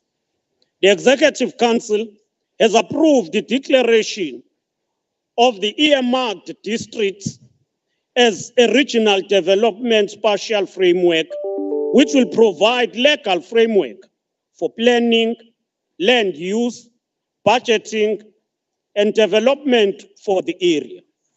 The rehabilitation of small towns will gain momentum during this year and will drive the revitalization of priority nodes throughout the province. And MEC Shomuga, MEC for Kokta, will give more details when he presents his budget vote. Already, as part of the small town rehabilitation, corridor development, and the RASET program, a number of projects were completed which support local economic development. We wish to take this House into confidence about the provincial government precinct. As we announced in the previous State of the Province address, we are in a process of finalizing all funding and regulatory requirements for the provincial government precinct to be based here in Pietermaritzburg. The preliminary design concept for the legislature and the archives will be completed by April this year to allow for stakeholder engagement. The concept for the office block is targeted, the concept will be finalized by July. We want to expedite the construction of this government precinct. Madam Speaker, the skewed ownership in the property industry is receiving more attention, and the plan to ensure that this is transformed is already in motion. This plan includes provision of financial backup for African investors. In this regard, the province is forging ahead with the establishment of the state-owned construction company, the Strategic Infrastructure Development Agency, SIDA. The SIDA will be responsible for the planning and execution of the catalytic projects in the province. The Department of Public Works is tasked to accelerate the establishment and operationalization of SIDA before the 30th of June this year, with a phased operational budget and the interim management. We think, honorable members, we've given details on what we've done in the economic front to support big industries, but also to support SMMEs. We've also outlined tangible plans to create jobs. But jobs require skills, it requires the healthy and active communities. Madam Speaker, we're inspired by the matric result class, by the matric class of 2021, which achieved an outstanding 76.8%. The number of matriculants who passed increased from 104,938 to 127,994 in 2021. Importantly, the number of bachelor passes increased from 51,000 to 61,000 in 2021. Now, we produced 61,887 distinctions, which was the highest in the country in 2021. We're proud to report that Kwazulu-Natal, we have achieved a universal access to education. Our main focus now is on the quality of our education system. As the Freedom Charter mandated us, doors of learning and culture shall be open to all. Those doors have been opened today, but we need to move with speed to ensure quality education. The province enhanced performance in key subjects like physical science, mathematics, and other gateway subjects. For the first time in the history of this province since 1994, none of our schools receive a zero pass rate. And we want to thank the department under the stewardship of MEC Mshengu ukuthi ngabikho nje isikolo kuthiwa kuphasanga muntu kuso. Siyafisa ukukubonga. It is indeed true that it takes a village to raise a child. We applaud parents, teachers, principals, businesses, and civil society organizations that are actively involved in improving the education outcome in Kwazulu-Natal. Let us take the opportunity to congratulate the Edendale Technical High School under 16 team who made us proud at the CAF Girls under 16 Pan-African Football Champions held in DRC. The girls narrowly lost to Morocco, and 5 other players from this team have been called to the national under 17 SAFA camp. Thanks for this intervention and support, MEC Mavimbela.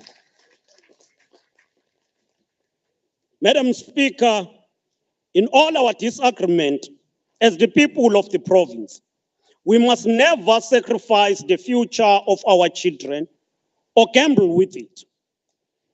When people vandalize or ban school infrastructure because they demand a road or water, they further risk our collective effort by toying with the future of young people. We strongly condemn the locking of schools by some members of the community at the beginning of this year. NgesiZulu sithi ukuzigwaza ngowethu ukwenza kanje. Siyanxusa kuthina sonke siyabaholi nabantu bonke bakwaZulu-Natal ukuthi uma kukhona okusiphethe kabi masikudlulise ngendlela. Masingasuki sishise ezinye izinto okuzothi kungekudala sizidinge. Siyafuna ukugcizelela. Abashisa izikole kudinga bazi ukuthi ngakusasa izingane zabo kudingeka yesikoleni. Ukubona ukuthi lezo ingane ziyavikeleka nekusasa labo abantwana livikeleke. Kunamuhla abashisa ama-malls bayasafarisha not only ngokuswelakala kwamathuba emisebenzi kodwa indawo zokuthenga azisekho eduze. Sekudinga bahambe ibanga elide, and siyafisa ukuthi noma sinaziphi izikhalo siziraise lezo zikhalo ngendlela.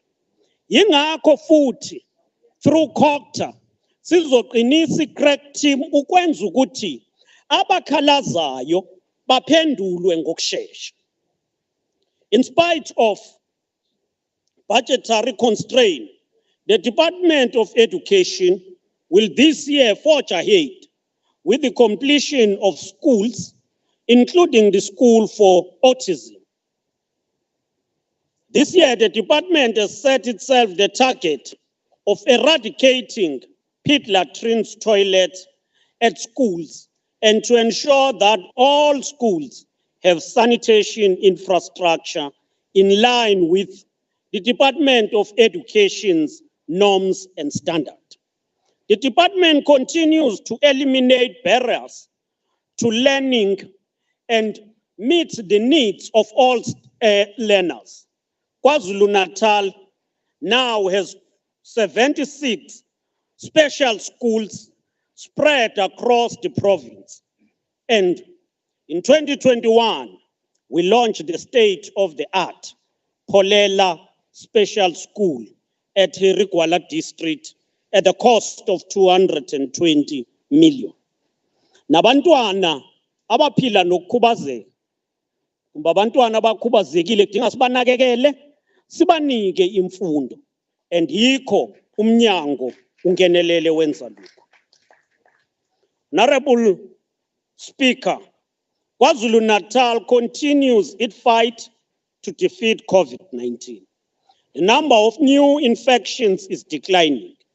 The figure is now below 500 a day. The current cases are largely driven by the age from 5 to 39.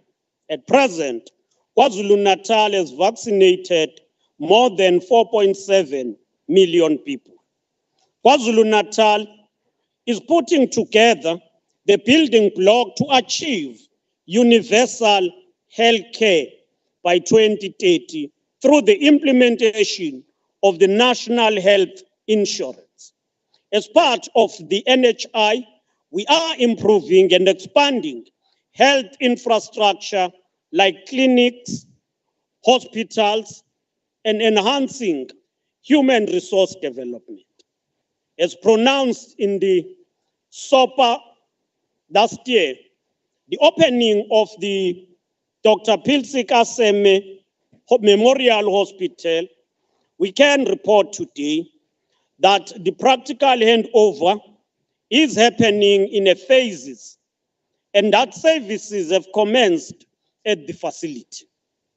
We are focused on the expansion of universal health coverage, preparedness in all 10 districts and the eThekwini Metro. At present, 74.8 clinics obtain ideal clinic status. The ideal clinic status is impacted by the aging infrastructure and poor maintenance of facilities. Going forward, we aim to attain 100% ideal clinic status. We reiterate that our healthcare facilities must meet the ideal standard of being patient-friendly, having adequate medicine, being clean, and opening on time. We applaud the Department of Health for having contracted 10,247 community healthcare workers into the system. This year, the department has set itself the target of contracting 10,350 community health workers, and we must ensure that this is happening and monitored so that they also perform.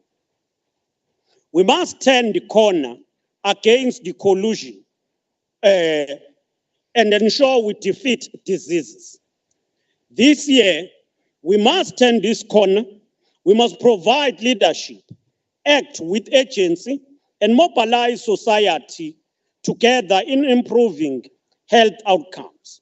We must focus on attaining the 95-95-95 target for HIV and AIDS. And I must say this, the first 95 is that all people in the district must test for HIV.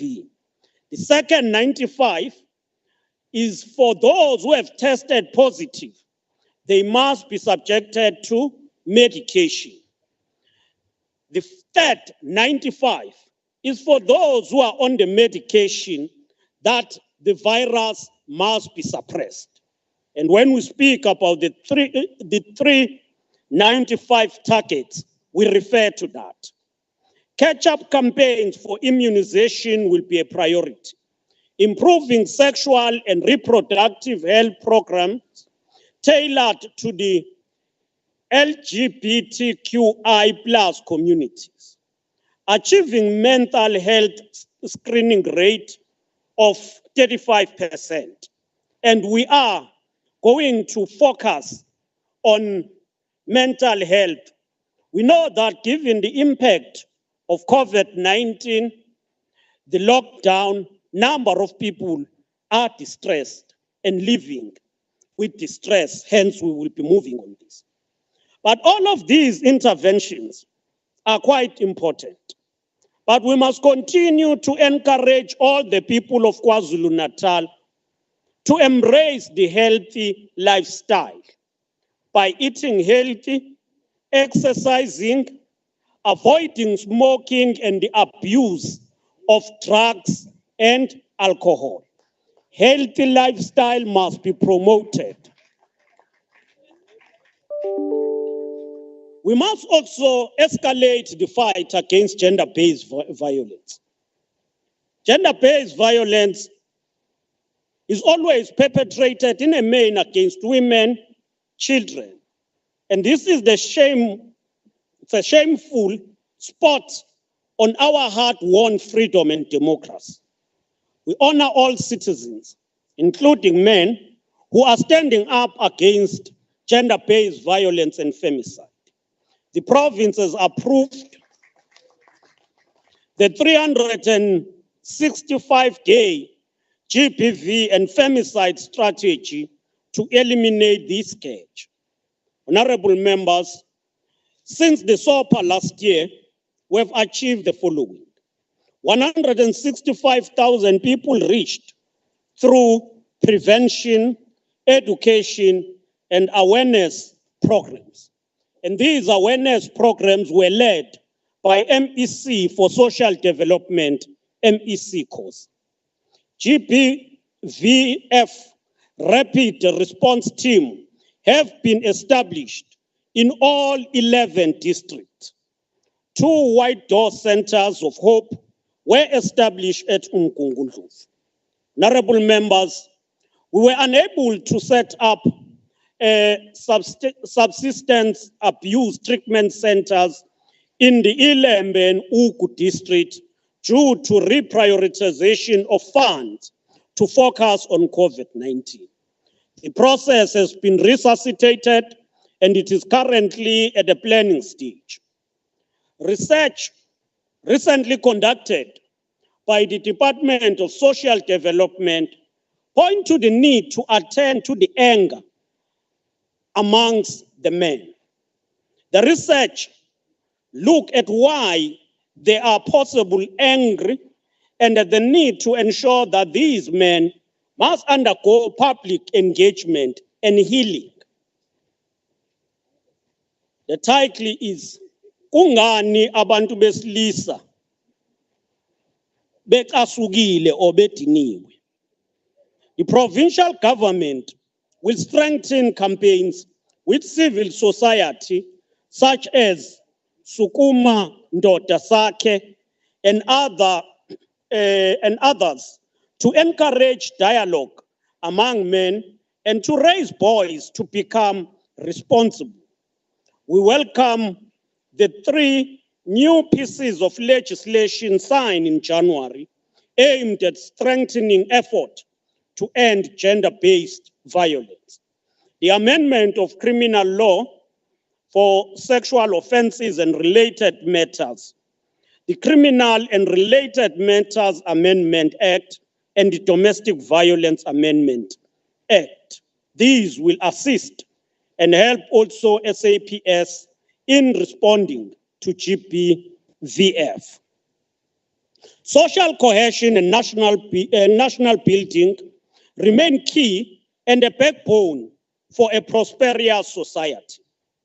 In 2022, we will intensify the implementation of the provincial social cohesion and moral regeneration program with the practical program that promote values of Ubuntu and address racial intolerance and social ills. This program will be complemented by the multi-stakeholder outreach to mobilize community leaders to take charge of promoting peace, safety, and cultural development in their respective areas. The Phoenix massacre is one of the most painful and polarizing episodes in the history of the province since 1994, which we must never allow to repeat. Whilst the prosecution of those allegedly involved is continuing, we are also engaging community in the process of reconciliation and healing through the following: continued engagements and dialogue through peace committees and communities that were affected during the unrest. Unveiling of the Peace of the Phoenix Memorial, school twinning programs, social cohesion through sports and recreation programs, especially between those affected communities, youth development programs that include exchange programs between the two. We therefore believe that we will ensure that these communities reconcile and heal from the past events. We must turn the corner in the fight against crime and build safer communities. The province of Kwazulu-Natal cannot be a home to criminals who terrorize our communities. We hear the pain and cries of the people of KwaZulu-Natal who are confronted by crime daily. We refuse to allow places like Loskop, Richmond, Pietermaritzburg, Inanda, Umlazi, and Purchase to be known as the new killing fields of our province. Fighting crime will be the single biggest area of focus this year and beyond. We commend the good work done by law enforcement agencies. Currently, the statistics shows that 17 community crimes have decreased. Concern is that the contact crimes overall are on the rise. Our achievement in the fight against crime since 2021 includes 16 people convicted for private sector corruption and 24 government officials convicted for corruption, and were clear, 24 government officials convicted for corruption. We salute our law enforcement agencies and those patriotic and ethical public servants who are helping to report corruption and crime. You are our heroes. In line with the SONA, in 2022, we will strengthen and, where necessary, re-establish community policing forums. This year, we will hold the Wasulu-Natal Crime Summit to concretize plan to reduce crime and to eliminate all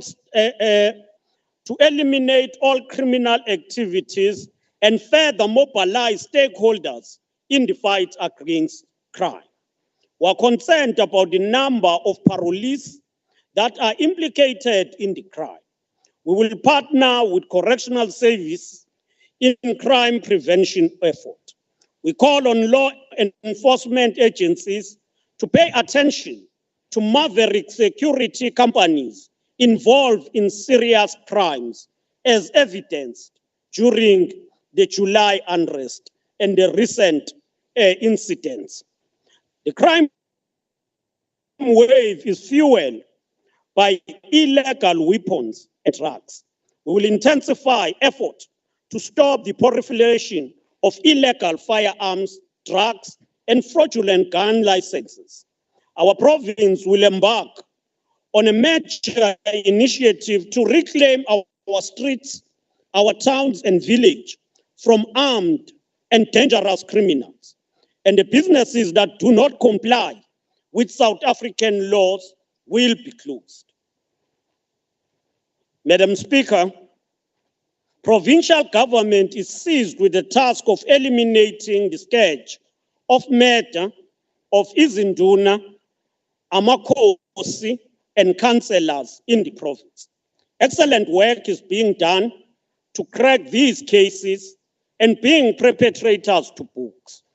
According to the SAPS, at least 42 cases of murder concerning the killing of traditional leaders have been registered by the SAPS since 2012. 25 people have been arrested in relation to 14 of these cases.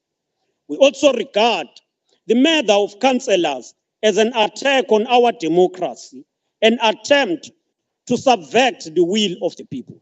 We have faith that the culprits will be found and prosecuted. We welcome the establishment of the new Community Safety Intervention Unit under the Department of Community Safety and Liaison.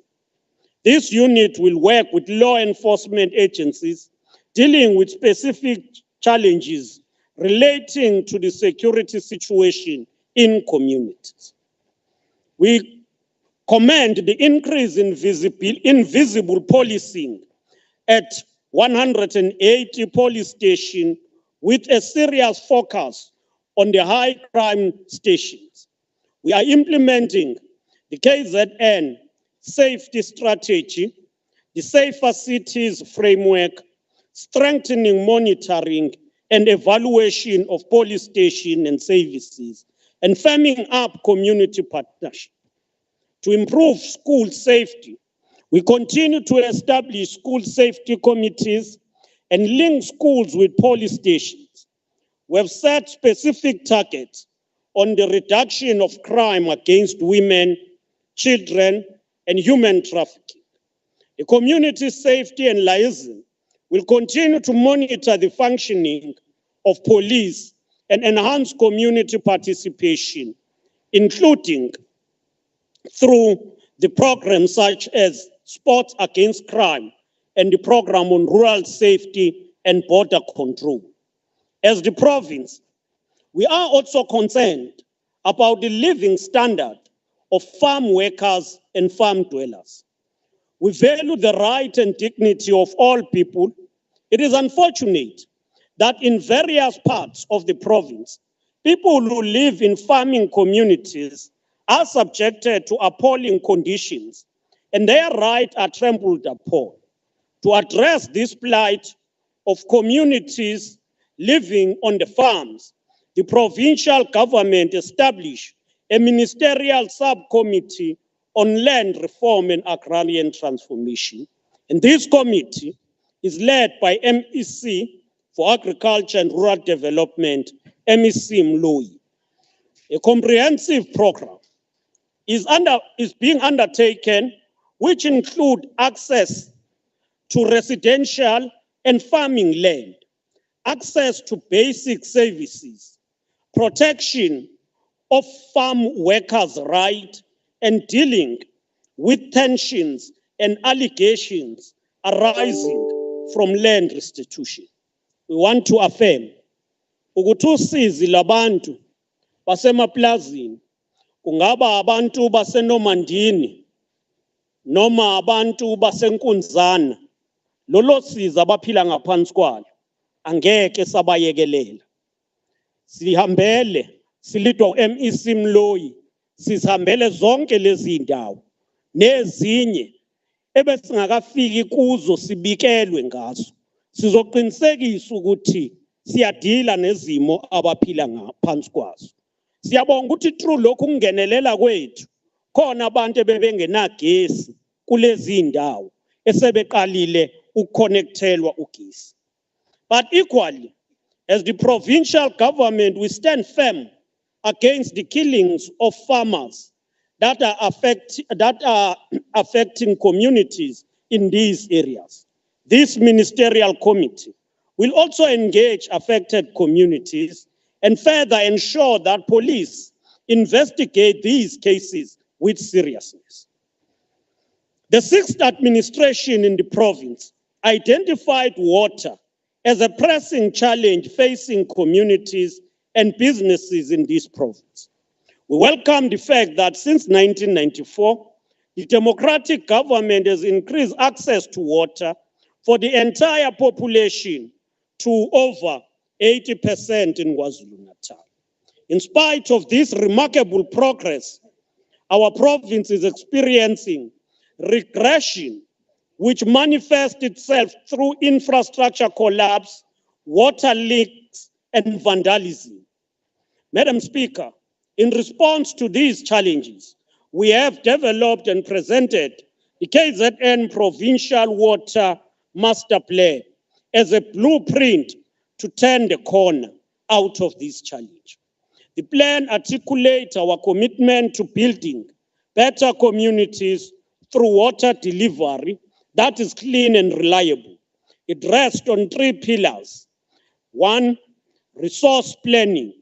2, bulk infrastructure development. 3, distribution planning and sustainability. COGTA is working to build technical capacity in municipalities to ensure proper planning and implementation of water projects and maintenance.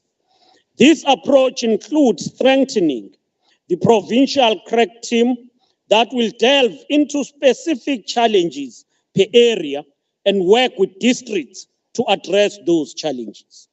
There is a focus plan to address water challenges in Ugu and Umkhanyakude through dedicated support from the provincial government, which aims to urgently build capacity, improve specified schemes.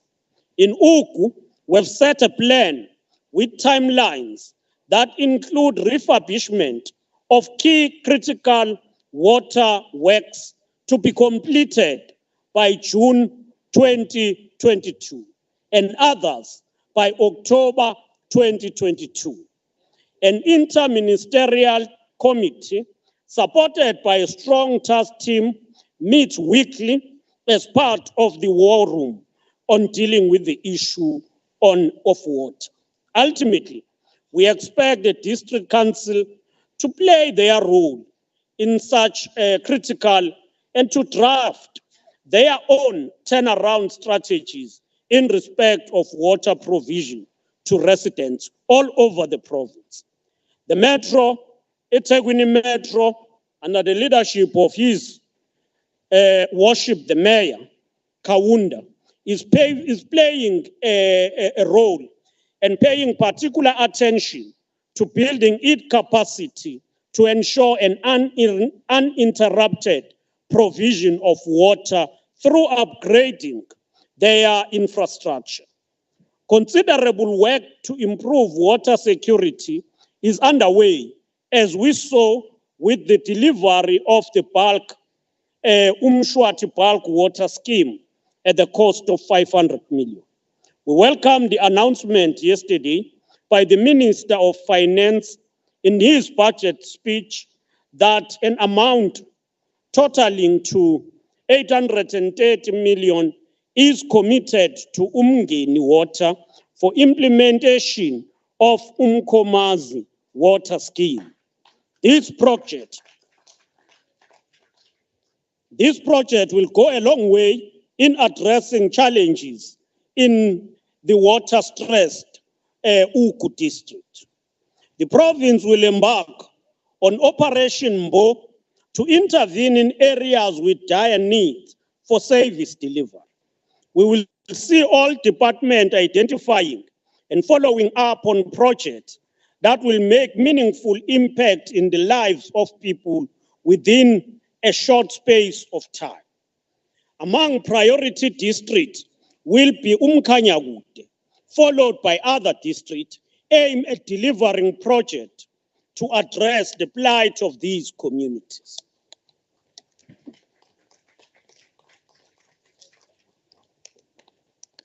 A land summit will be held this year to focus on better ways of using the land under our control and that which we have access for economic development purposes. One of the challenges that always reverse our achievements is disaster. Between 2021 November and January 2022, the province was hard hit by devastating storms, strong winds and floods. This led to the Executive Council asking the national government to classify the province as affected by the state of disaster. The department are in the meantime responding through various interventions such as immediate relief and various long-term intervention to fix damaged infrastructure. What is clear is that our province is experiencing effect of climate change. We are prone to deadly lightning, floods, and storms. To mitigate the risk, Our government is continuing to install lightning conductors in homesteads and public facilities such as schools, clinic, community halls, and other areas of high impact. We must continue with efforts to reduce the carbon footprint, adopt environmental friendly technologies while ensuring a just transition. We must mobilize the people of the province to mitigate the global emissions. Honorable Speaker, building a capable, ethical, and developmental state remains a key priority. The National Development Plan envisages a developmental state which does not leave the program of socio-economic transformation in the hands of the free market. It sees a developmental state as being an activist in its approach and to mobilize the whole of the society behind developmental objectives. In the South African context, such a state plays a critical role in addressing the root causes of underdevelopment, poverty, inequality, and unemployment. A capable, ethical, and developmental state is to be understood at two levels. First one, capacity, which is about systems and the infrastructure available to deliver, especially technology, regulations, and others. The second is capability, which is about the know-how, having a workforce that knows how to apply and implement public policy. These are skilled, competent, professional, and diligent public servants. In Kwazulu-Natal, we have a vision of an efficient public service machinery, which is led by able and skilled people appointed on merit, experience, and have passion for development. Day by day, we are building a developmental, capable, ethical, and a caring state that is responsive to the needs of the people. When the MEC for Finance, MEC Dube Ncube, present her budget vote and present the budget of the province, she will attest to the fact that the financial management and accountability is improving in the province, and departments that are getting clean audit are increasing in Kwazulu-Natal. Since the last date of the province address, we can report that a provincial consequence management framework was approved by the Executive Council. The focus is now on implementation. On training of public servants, over 7,000 officials were trained. A skills audit has been conducted on 48,896 municipal officials in the 54 municipalities of the province. A provincial consequence management framework has now been approved and is now being implemented. This next phase will target departments with a high number of unresolved cases. We want also to finalize the improvement and the machinery of the state, and that will also come through alignment of department.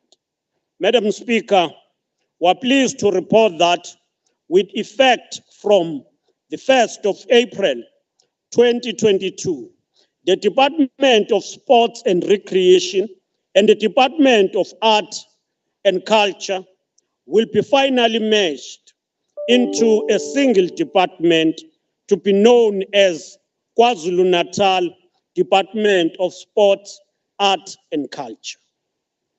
We believe, honorable members, that both local government and communities have a place to play, have a role to play in the development of the province. During the upcoming financial year, we will review service delivery campaign, revive service delivery campaign, aim at refocusing municipalities to prioritize basic services. The stabilization of local government is going to be a focal area. We are rolling out programs to empower councillors to perform oversight over administration as envisaged. We commend eThekwini Metro for being the only municipality to finalize one plan, one budget on time. We urge all other municipalities to conclude theirs with speed. Amongst the campaigns we will undertake, we can mention the Masakane campaign, which will create awareness on the importance of paying for services.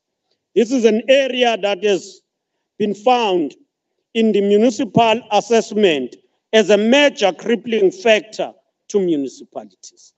We will go all out to encourage people to pay for services. Repair to street light will be a focal area. Clean up and keep all areas clean will be another area of focus.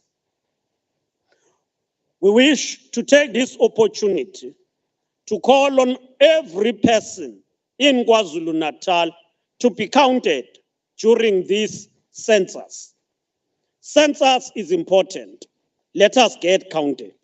This will help ensure that the province is allocated a budget that is proportionate to the size of the population. In the last census, KwaZulu-Natal lost a significant chunk of its budget due to the undercounting of our population. We make a special appeal to every member of the legislature to play their role in mobilizing communities and their constituencies to be counted. Poor participation will mean declining revenue and will impact negatively on services. Honorable Speaker and members of this House, we present this state of the province as an account of the work we've done since 2021. And we further outline the key priorities of this year. We are acutely mindful that we are not alone in this struggle for transformation and nation building. We depend entirely on the support of all the people of KwaZulu-Natal and different stakeholders. Thus, I would like to convey words of appreciation to the people of the province for their earnest contribution to this year's State of the Province address. Our social media platforms were inundated with constructive contributions which came from all corners of the province. Other valuable input were received from listeners of community, commercial, and public radio stations. We also received input from various stakeholders who called in and submitted their views.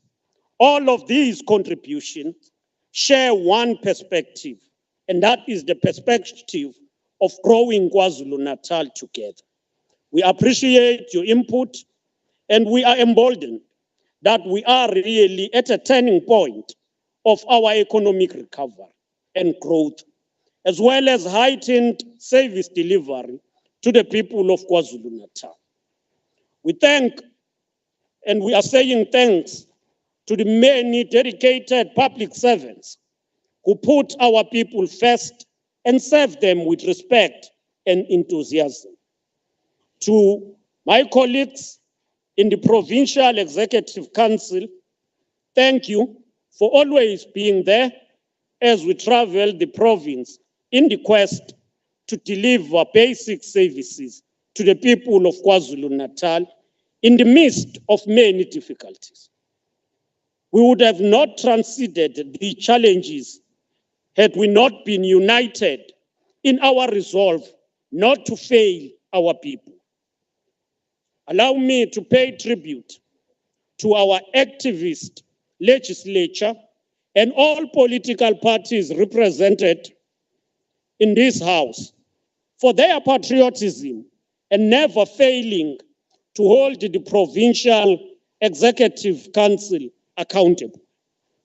We are thankful and indebted to the Director General of the province, Dr. Mkhize, and all heads of department for their leadership and commitment to the building of an effective, capable, and developmental state.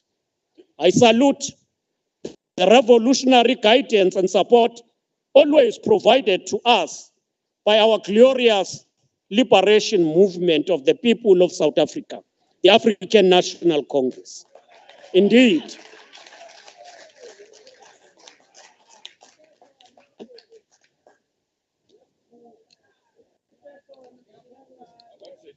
Order. I salute, Honorable Speaker, I got disrupted. Now may I repeat this line? Our apologies, Honorable Premier.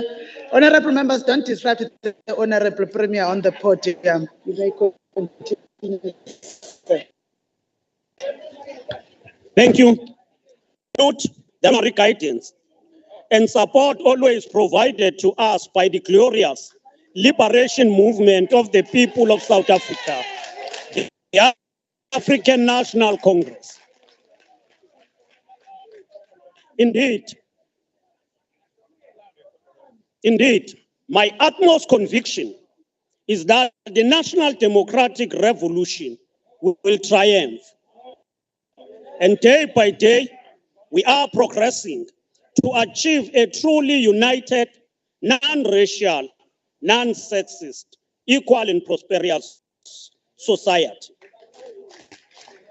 I would like to take this opportunity to thank my family as a whole, especially my better half, Nelsiwe Umazondi. Had it not been for her unwavering support, it would have been difficult to participate in the struggle for national liberation. Thank you for always being part and a pillar of my strength. Honorable Speaker, once again,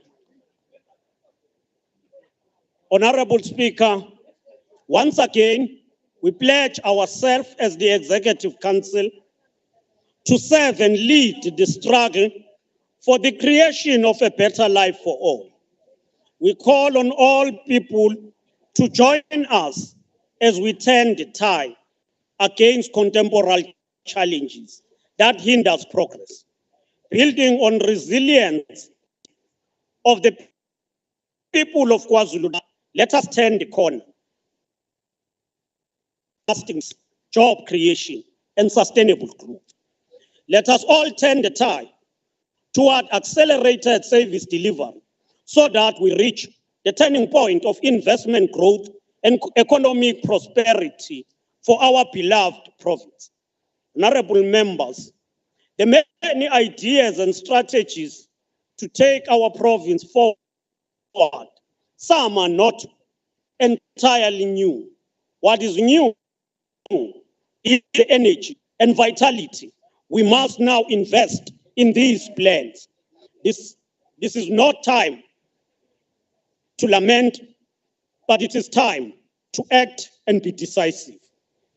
As Ben Oric reminds us, it is our duty. As I quote, a creative participant in the universe to dream our world. The fact of possessing imagination means that everything can be redreamed. Each reality can have its own alternative possibility. Having been human beings are blessed with the necessity of transformation, close quote. That is the necessity we need to transform and to change this province. It is in our hands to create the Kwazulu-Natal of our plans and dreams. At this turning point, we call on all the people of our province to turn their heads to the sun, turn in the direction of the future that beckons so that we may all grow and prosper. Together, growing KwaZulu-Natal. Honorable Speaker, honorable members, I thank you. Ngiyabonga.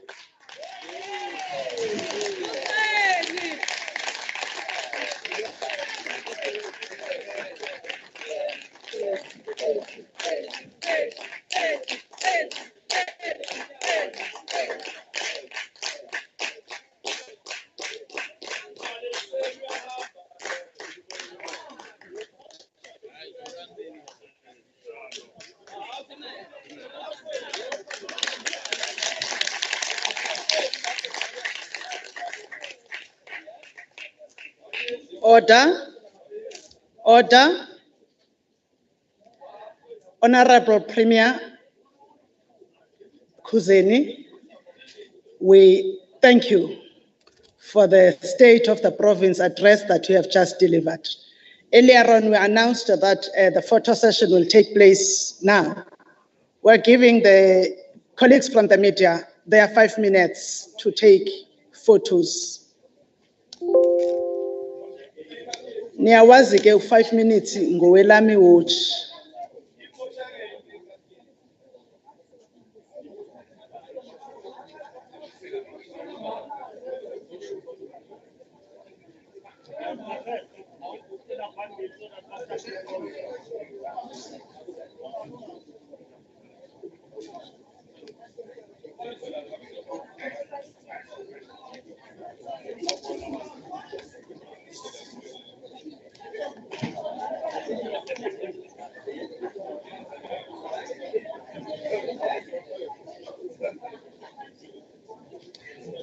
Three minutes gone.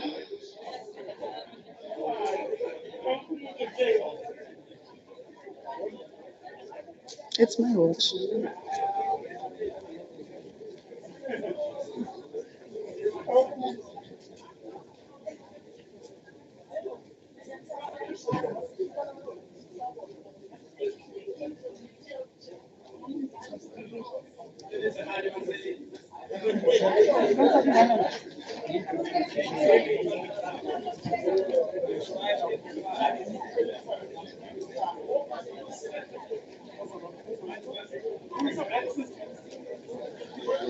Thank you. Thank you.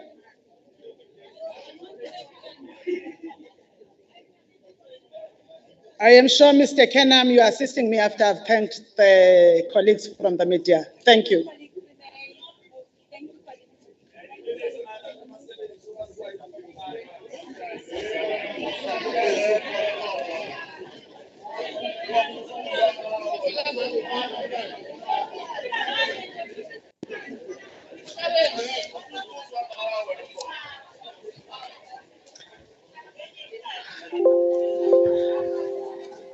Service officers.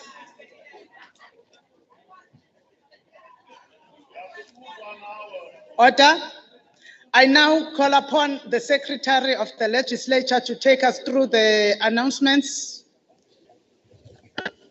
Thank you, Madam Speaker. All guests must stand and remain standing when the Speaker adjourns the House. While guests remain standing, the procession will exit the chamber, followed by the executive, members of the legislature, and the dignitaries in the chamber. Thereafter, all guests may exit the venue. Due to COVID-19 regulations and in an effort to be compliant, all guests will be provided with a takeaway lunch. Honorable members will take their lunch as they exit the chamber. Guests seated on the right of the House will use the right door to exit and will take their lunch on their way out. Guests seated on the left will use the left door to exit and will take their lunch on their way out. Guests will be assisted by protocol officers to maintain order. I thank you, Madam Speaker. Ndunankulu, leader of government business, the leader of the official opposition, the chief whip, honorable members, Bayede Ndlunkulu, the honorable guests, our former premiers, and all of you. We are taking this opportunity to thank all of you for being with us today at this sitting of the State of the Province address that was delivered by the Premier, the Honorable Zikalala, for 2022. Now, the House is adjourned until tomorrow, Friday, 25 February, at 10 o'clock for the debate on the SONA.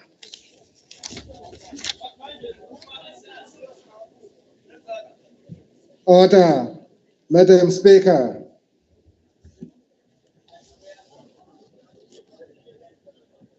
Wena wendlovu.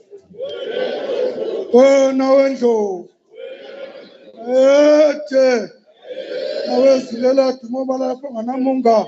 Lapho nganamtholo khona uMahlamvana, uLumlende Linde, baseMantshonga, enoGlemana, enzimale emnyama, engaphende bezingwe, nobe ingonyama, eqhutshwe ngumseleni, benonogalaza, kodwa yosika ihlangu, emkhwentaba, bathi yekeni, labo kumnyama bayo, ngoba buyasabeka, fanele yocela izulu, kunkosi inkulu, ngingabeli wabantu, ukuthi amanzi, babe kwembotsheni, bangezomtshezi, sibhuqa sikandaba, sifela amahlamvu, endonda kusuka, emaphezu kothukela, nomsindo konhlingwe, kuwakazifumane, bangabasenkengweni, bana bakwakhinya, bayaxokozela, baxokozelele indlo, akwakatshana, baxokozendlondloni, abhula amaphiko, babe indlonto zonke zabhula amaphiko. Wena wendlovu, wena wendlovu, ayethe,